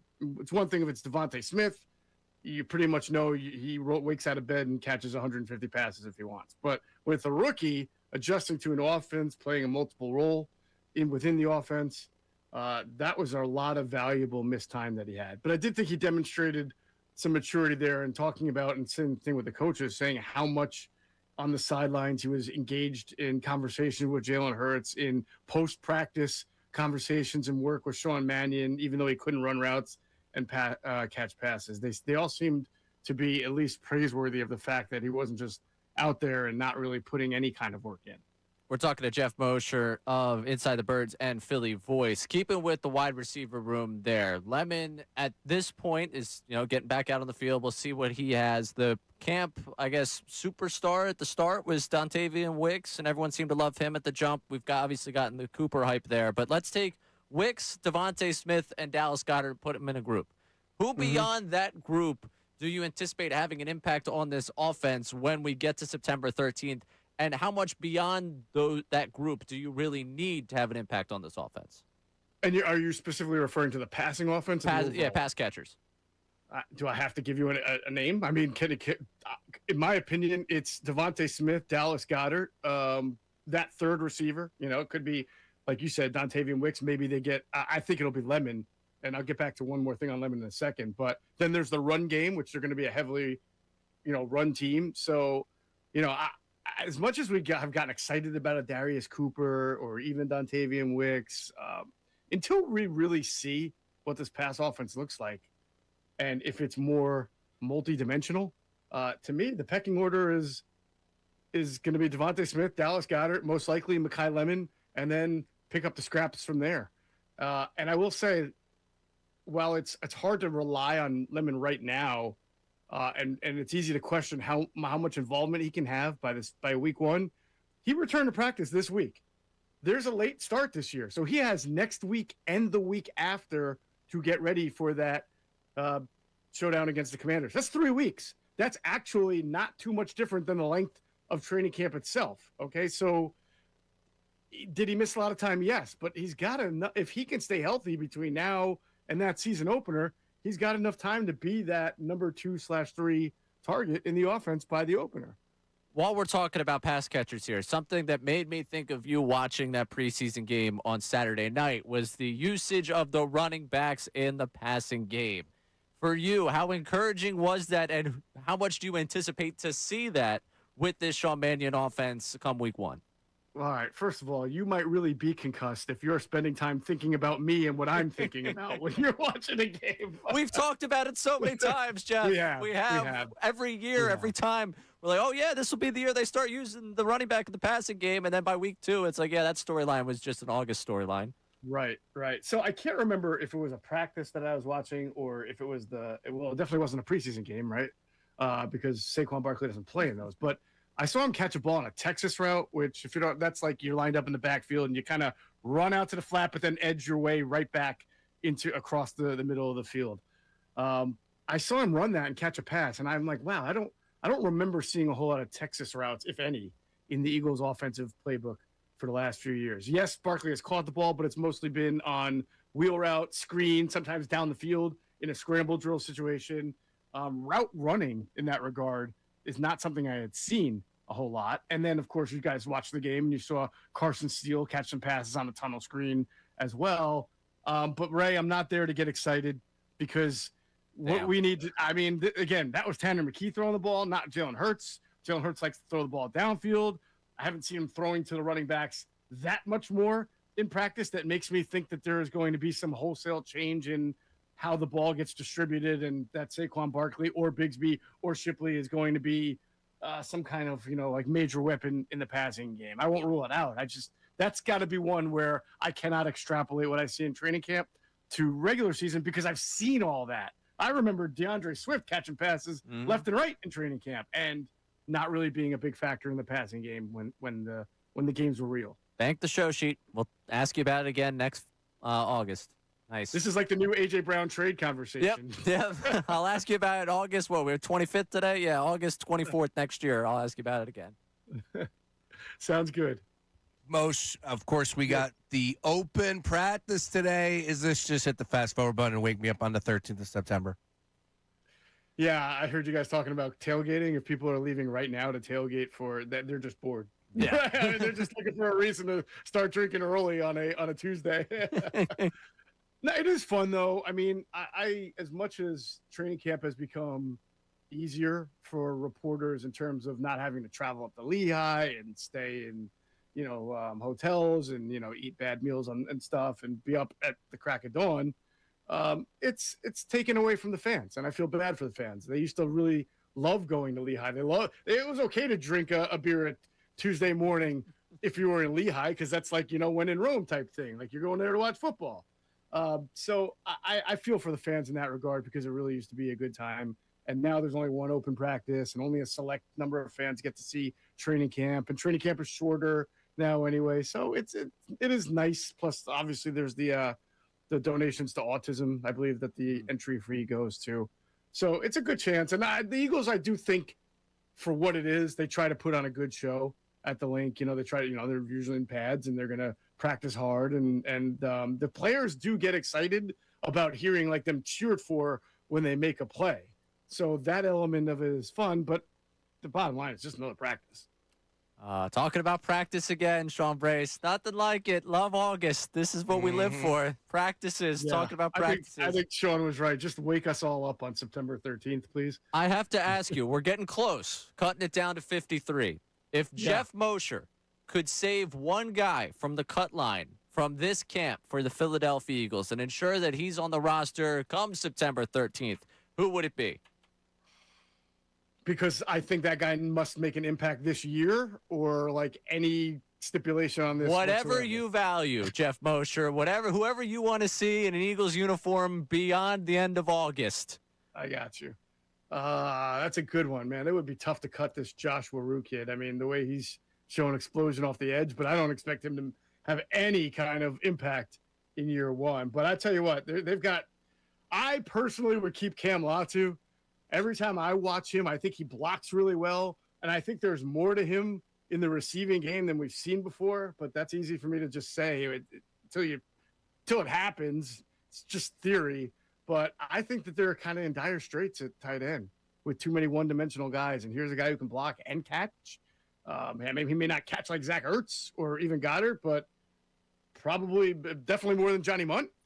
And he can block way better than Grant Calcaterra. And Stowers, I'm not sure, is ready. So if I want to win ball games, I'm keeping a valuable special teamer who can help my tight end room out, especially if I'm going to run a multiple tight end offense. That's very Andrew DeCecco right there. I feel like there's been a conversation maybe in Inside the Birds group chat about Cam Latu. Is that the type of in the weeds football conversation in the group chat? This could be great minds thinking alike, Ray. And that's what Inside the Birds is great football minds. It is great football minds. It's why we talk to you every week. That's right. Well, Jeff, we appreciate it. We look forward to talking about something like concrete coming up. You know, that would be nice. We'll break down the third preseason game. I'll find a new artist to try and ask you about at the beginning of the interview. But we always appreciate you making the time for us. I know you guys care. Mr. Fat Booty right now, still in first place in Fanatic, hanging on here. Got a 10-point lead, 11-point lead, and I want this to be the end of next month badly too, Sean. I'm trying to fast forward time. Damn right. Get that ring. Get that ring. Appreciate you, Jeff. We'll talk to you soon. You the man, Moshe. You guys. Jeff Mosher, Inside the Birds and Philly voice there. Cam Latu, he's protecting. Now, here's the question, because our judge was locked in on doing whatever he needed to do. It was a good question. He said that's a good one. That counts? Yeah, all right, so it's 4-3. All right. That's a good one. Is not I love that question, which is completely different vernacular. I'm not whining. That's good or that's great. Yeah, the one is the assumed question. Yeah, these are the 48 hours to take advantage of me. These are the times to go ahead and see if you can. I just asked him a good question. I know. It was a great question, actually. You're not playing the sick card right now, are you? I am. He is. I'm fighting. I'm battling. You know what your hero did? Remember when you cried at the end of Last Dance? He had food poisoning. Oh, no. All you tell me it's a flu game. Oh, you couldn't control that. It definitely wasn't a 3 a.m. pizza for a guy that's an absolute sicko. It is hot in here. Today, I'm not going to side with you on that one. Today, I think it might be the sickness coming out. Everyone's sick here. You're sick. Connor's sick. Yeah, Rodman's sneezing. Trish walked in. She's like, I want to go home. Oh, she's sick, too. No. She thinks she's afraid of all of you. Oh, gotcha. Yeah, I understand it. Yeah, I can't. Keep fighting the good fight, though. This was a good show. We got a little bit left. If you could protect one person from camp, who's the one that's Sean Brace is making sure makes it? You all Carson Steeled up? No. My guys are good. Will Shipley would be my guy. He's not going anywhere. Will Shipley. Jeremiah Trotter Jr. is not going anywhere. Jelix Hunt's not going anywhere. That's the guy that is stealing the shine right now. Look at this guy. He doesn't want to talk about camp superstars. Yeah, well, Jelix Hunt is a camp superstar. He might just be a superstar. He did lead the team in interceptions and sacks last year. I don't know if he's in any danger of not making the team. He led the team what? In interceptions and sacks. Jelix Hunt? Yes, sir. Yes. Interceptions? Yes. That happened. And sacks. How many interceptions did he end up with last year? 3, I believe. Yeah. Feel fact on that one. And that led the team last year. Quinyon Mitchell still has intercepted a pass in the regular season. I don't think I've ever heard that before. Nice work by you. You're welcome. I knew he had the sacks. He had, 6 sacks? Something like that last year? And they just did not have anybody get any, consistently outside of him. I made fun of the Jets. I should have been making fun of our secondary. Well, they didn't have a single turnover all year, well, right? If you're telling me Jelix Hunt's going to lead the team in interceptions. Ball hawk. Apparently. Don't matter who gets them, just that you do get them. He had an interception in training camp, too, which is 3 funny. picks, 6.5 sacks. That is insane. Wow, all right. Well, I like Defensive the way. Player of the Year if Myles Garrett doesn't set the sack record. Again, Jonathan Grenard is a big question mark, so I am, a little worried about that category. Who are you protecting? Who are you keeping? Darius Cooper. All right. You think he's in danger? I don't know what they're going to do with the wide receiver position. That's my worry. It's just like, do you go with the more senior guys because they may have to play more? I don't know where the faith level in him as a real regular season option is. And we might be keeping 4 quarterbacks. Like, I don't know what's going on right now with some other positions. Was it you that said that earlier this week, or was it Sean? I said it, that I had heard. I forget who said it. It might have been Zangaro or BLG on my drive in last week. Was like, yeah, they could go. It sounds like it was Zangaro. Now that I'm rolling my head, like, yeah, they might go 4. Why not? We can't keep 17 guys at every position, was Right. I think your point. That was And my point. If I'm at all worried about my guy, it's like, you guys Survivor guys at all? You watch the show Survivor? I've watched it. I understand the game theory you're going with here. Yeah, like, if I think I might be getting voted out, I'm playing the hidden immunity idol. If Right. there's even a chance, because I'm going to look dumb if I don't use it and the guy gets cut. You know what I watched all the way through? Traders. Never watched Traders. Yeah, it wasn't bad. It was like a little bit more dramatic. Like the whole theme of it's a little, all right, whatever. They're in a castle out in somewhere, I don't know, Sweden, somewhere out there, somewhere across the pond. Scotland. It's not Sweden, Scotland. So it's not bad. It's like I enjoy the game of it. I like people kind of backstabbing one another and trying to end up winning the whole thing. I was Backstabbing Ray. Yeah, I was a fan. I enjoyed it. All right, coming up, we have to have a conversation as a group here. A very important conversation coming up. We'll have that conversation of the 3 of us, this program, something very important that's happening. On top of that, we will take you to our second night of the West Coast Pledge. How are we feeling about Aaron Nola tonight? Can the Phillies bounce back and win 10 of 11? He's Sean Brace. I'm Ray Dunne. This is Brace and Dunne on 97.5.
there's Connor's bed.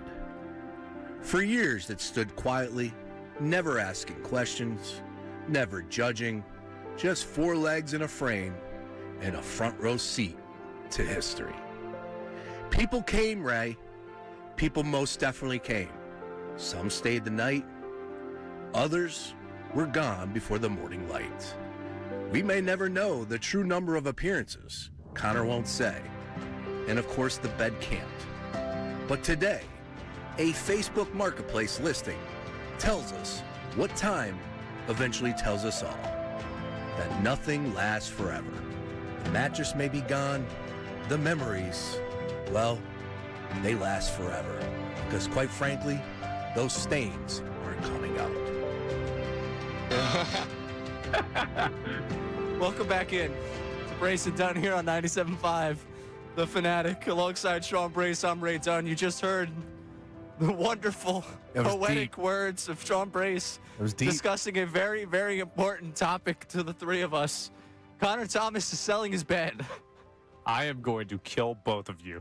Selling his bed on Facebook Marketplace, and then has the gall to tell us in the middle of the show, which is great, during a commercial break. He's like, I'm getting bothered about Facebook Marketplace. Do you ever sell anything? I'm like, yeah, my wife, all that. He's like, I'm selling my bed on Facebook Marketplace. Now, the immediate thought was, and I look at Ray and I'm just like, dude, how is he not telling us pre-show? Because what goes through my mind, boys, is about the Hall of Fame, career that bed had, Connor. And if we were to drop an NFL draft scouting report on that bed, break it down like it's a prospect, number one, it's got playoff experience. There's no doubt in my mind that this bed, very valuable. It's a veteran mattress. It's one of those things you want inside your locker room. You want that inside your clubhouse. Do you? Yeah, a guy that you can lean when things get tough. That you can lean on. Somebody that's been there and done that. You want to lean on that bed? Yes.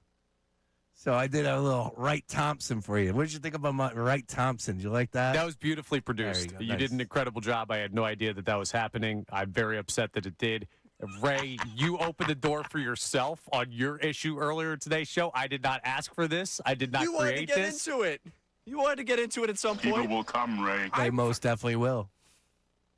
It was good. You got to give Sean Brace credit where credit's due on that one. It was very well done. I'm giving him credit. It was well produced. We could have. Damn it! I'm mad how good it was. It was so good. We could have went 30 for 30 on your mattress. Literally, we could have. We could have did it all. We broke this bad boy down. You could have done it all in his bed? Yes.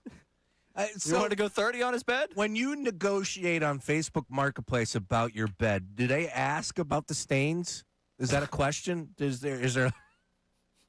How deep was the negotiation for this bed? I just spent the last 3 hours getting scammed by some random person.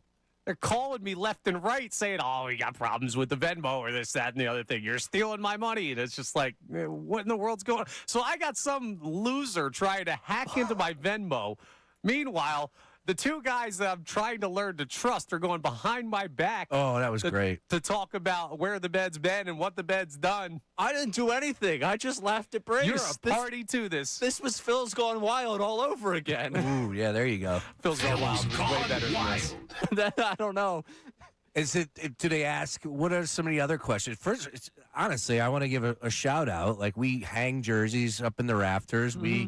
We credit a Hall of Fame career, so I think we got to give a roaring round of applause to Connor's bed. Mattress firm going to give this one. Yeah, that's one. At a standing O on the walk out of the apartment. I want to say 6 or 7. See, there it is again. Something around that. More than a half decade time with the bed. Oh, wow. We won't talk numbers. Never requested a trade. No. Was always there for you. No, just always. A hell of a home record, too. It always held up. Defended home turf like no other. Undefeated, never lost. So what's you this a home game guy or a road game guy? What's this new bed look like? Let me ask you that one. The new bed is wonderful. I bet. Yeah, it was great. I put the sheets on it yesterday. I have an expensive bed. If there's one thing that I have ponied up and put a couple extra dollars into, it was my bed. Well, since you're so attached to the story behind this one, do you want to take it off my hands? Because apparently nobody actually wants to buy this thing. I can't imagine why not. Yeah, I can't imagine why not either. Facebook Marketplace bed. I can't imagine why no one wants to buy that. I mean, people sell everything on there. What else am I supposed to do with it? Just throw it out? Yeah, burn it. It's not in bad shape. It's just like it's a little creaky. Creaky. Yeah. No, it's just There you go. regular wear and tear. That's one regular way. wear and tear. Yeah, that's gonna have to sell it. Oh, all right. Well, that was tremendous, Sean Brayson. There you go. And from the late night shenanigans of Connor Thomas to the late night shenanigans of the Phillies, how you feeling about the Phils tonight? They bouncing back or what?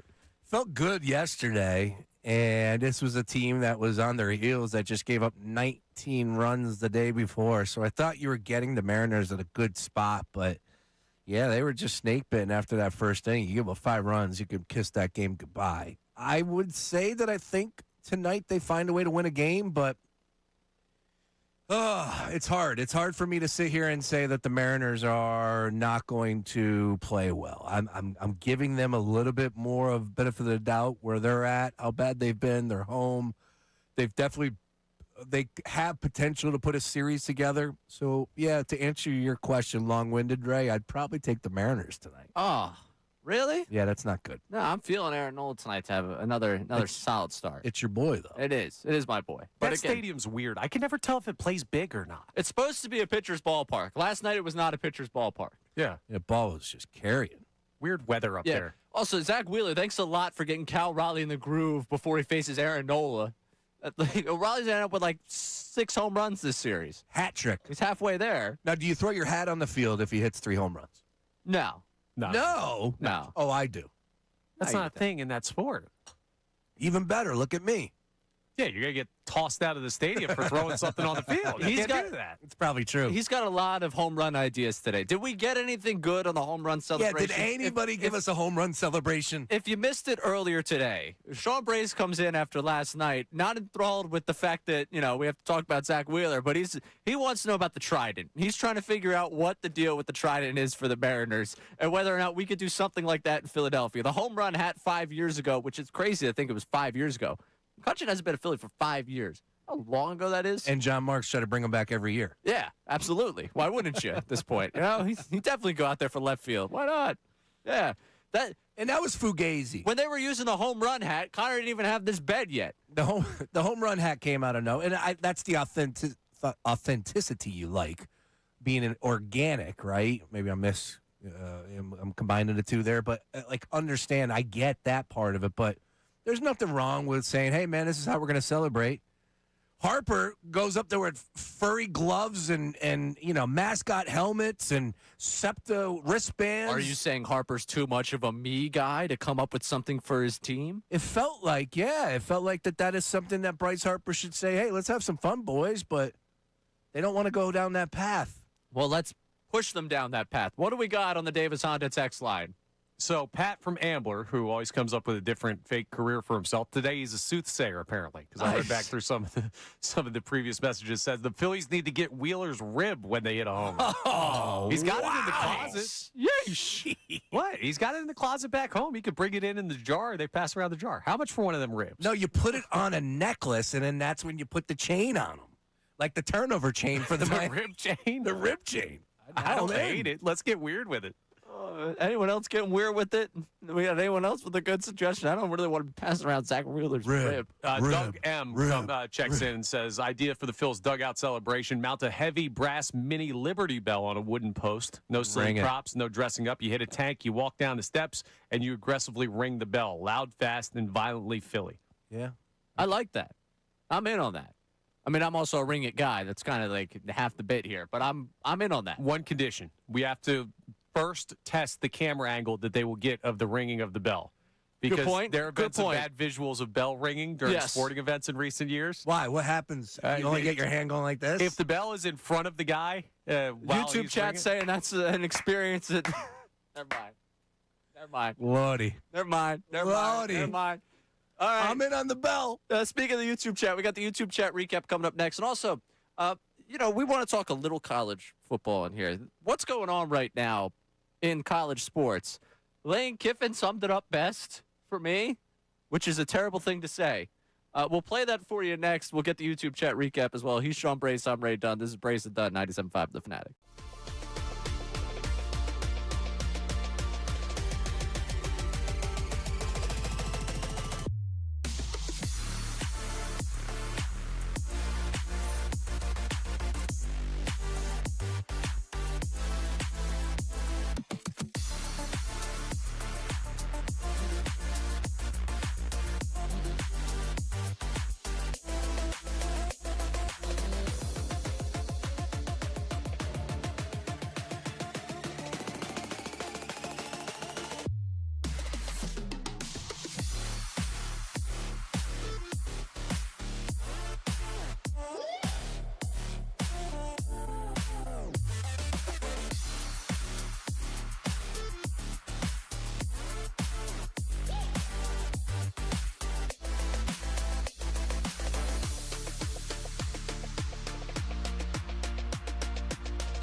we just things make it we the don't. permanent rotator no, here? that means Vito's staying in. Vito messed up. Vito. Well, every rotator is now about my bed. Welcome back. Oh, that could be a very interesting Unfiltered. I'm sure Booney's going to love that on NBC Sports Philadelphia. Hey, Vito. Vito, you made all the rotators that return. That's hysterical. That would be great.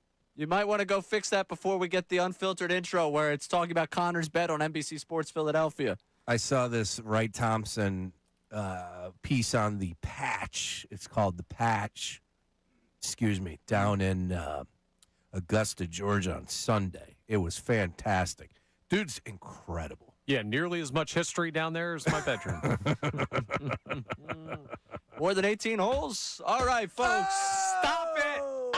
My mother listens to this program, I'll have you know. So does mine. Nobody cared about that for the last 3 midday shows. I go out with too many girls is a little bit different than the stains on your bed conversation. Oh, yeah, because that's the worst that's happened on the midday shows over the last couple of years. Yeah, but everybody's parents would realize that if you're buying a bed, that's the first question you're asking. What are we looking at as far as stains are concerned, boys? I'm not buying a used bed. Yeah, I don't think I am either. That's why I earn a paycheck every 2 weeks. So I don't have to use a used bed. I was telling you, I bought. You guys are gonna think I'm crazy. My bed that I bought it goes up and down. Right, it's one of those motorized Ideally. feet, the legs. Oh, okay, got it. Has lights underneath it. It's a Craftmatic. That thing sits up. Honestly, it would bounce like those cars out in Compton, California, if I needed it. Wow, bouncing like that. One of those deals. It was like $3,500. Blue Chew's kicking, man. $3,500 bed. I got it for a discount, but good grief. Well, I have a bad back. And this is when I bought that bed. Well, my back is much better. And, that's Tempur-Pedic, whatever, right? Yeah, Tempur-Pedic, there you go. But beds are expensive. And you think about it, boys and girls, how much time we spend in a bed. So if you're going to overspend on something, that would be the one item you should probably do it. Yeah, 10 to 15 minutes. Well, you sleep in 10 to 15 minutes? Is that what we're doing here? Or is it you saying lasting? Right over there. This guy's complaining about his mom listening to the program that says that. You can't be sleeping more than I am so sorry to Connor's mom for having to hear him say something so explicit like that. 8 hours, I Connor. apologize. Thank goodness the kids are back in school, not listening to the midday She's program. at work right now. I just wanted to use her as a human shield, and you guys didn't give up, so I gave up on the bit. Okay, fair enough. Well, I still apologize to your mom. Wright Thompson, though. Great at what he does. Great, great work by you. Thank you. That was tremendous. I think the lasting power of this program is how wildly entertained I am by you. Okay.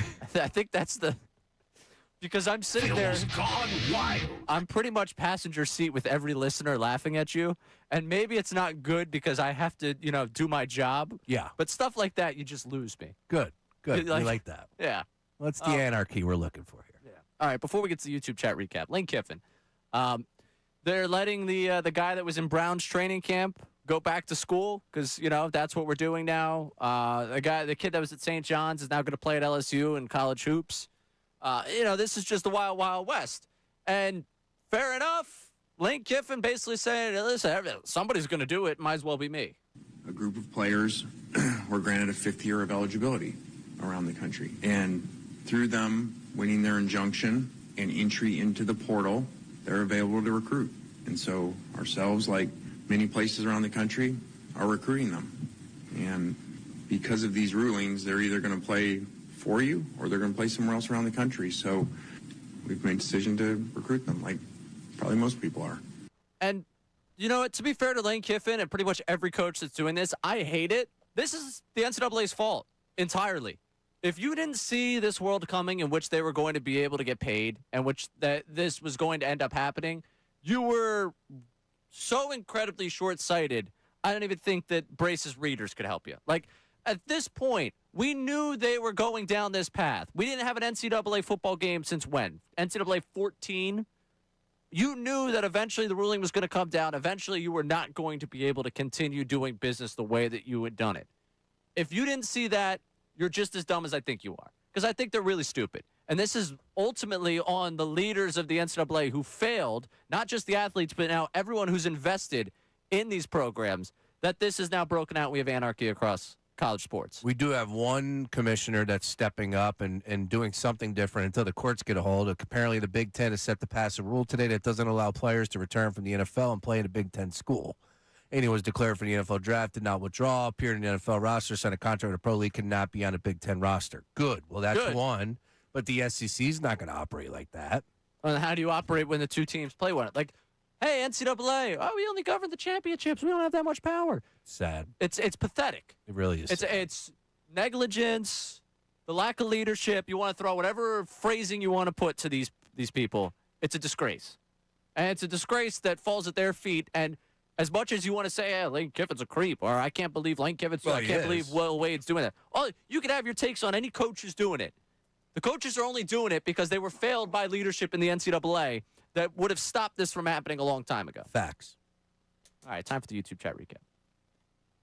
It's time for the YouTube chat recap. How about filling us in? I can't look. Text us at 610-632-0975. Watch us live on YouTube every single weekday. Let me tell you something else, man. It's the Brace and Dunne YouTube chat recap. Let's get it.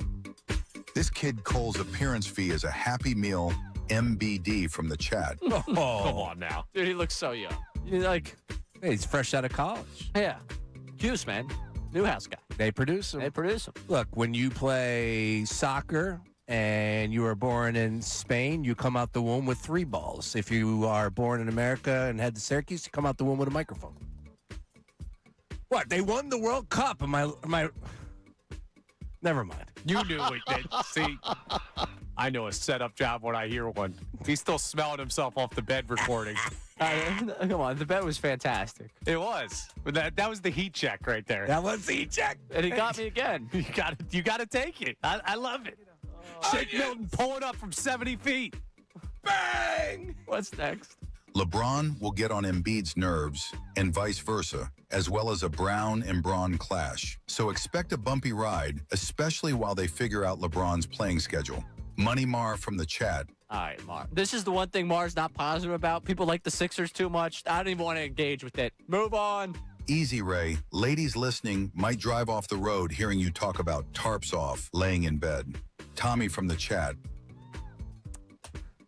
I was watching the game shirtless last night. Is that such a crime? No. I'm in the comfort of my own home, my own bed. It is great that I'm not selling. It is great to be outside, though, right now. It's so comfortable at night, just relaxing.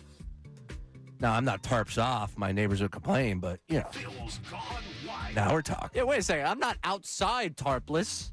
I'm in my own home. Okay. Well, you're allowed to be tarpless. I could be. I'm not. Connor's tarpless all the time. Yeah. Well, listen. He's trying to do the show tarpless. You don't go to the gym for no reason. We have to have a meeting with HR. I got to fly down on Florida at the end of the week. These beds don't break themselves.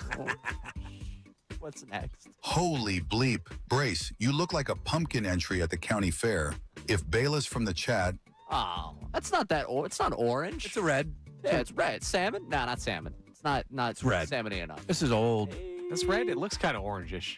Well, you know what? It's faded, so that's why it might come off a little orangish. But yeah, this is an old guy. So yeah, I was like, a little chill in the air, dealing with it. So I threw a sweatshirt on. Now I'm sweating. You got to get home and take care of yourself. There you go. All right, what else we got? Allie, listen, hun. Our boy is a hot commodity. You better get in on the ground floor. Get out. MBD from the chat. Allie, I like Allie. I'm a fan. I like her too. Played along with everything. Yeah. Yeah. She played. The one thing I will say, and we'll break this one down, 2 of us, I'm sure, at some point. If you call in, you got to be able to deal with it, right? Like, if you're gonna go up on line 1 here, because I thought it was a bit. I thought you guys were gonna have someone else call in as Allie. No. That was very much Allie. Yeah, that was Allie. No, that was her. I'm a fan. You did this to yourself, Ray. Did I? You mentioned her name, and she said that's what. What is she, Beetlejuice? Yeah, I was gonna say. Putting it on me. Careful putting that out there. I didn't even mention her real name. I will say one thing that's been constant of bringing up women on the air. It's always, I just started listening. I never believe the coincidence of, I just started listening and happened to hear myself. You were tuned in. You've been tuned in. It's okay. It's great. All right, we got one more. Do we really think that bed got a lot of action? Bill Colarulo from the YouTube chat. Oh, Bill. That's wrong. Bill? Bill? I have to hang out with him for an hour. You're doing another hour, OT. Yeah. We'll talk off the air. Talk off the air, I'll yeah. show the bed reference page. Oh. When we get deep into the analytics. I don't want to get any further. Crafty veteran. I don't want to get further than that. All right. That's all we got for you today. We'll be back tomorrow. I'm hanging out with Unfiltered coming up in about 5 minutes' time. He's Sean Brace. I'm Ray Dunne. We'll talk to you tomorrow. Now,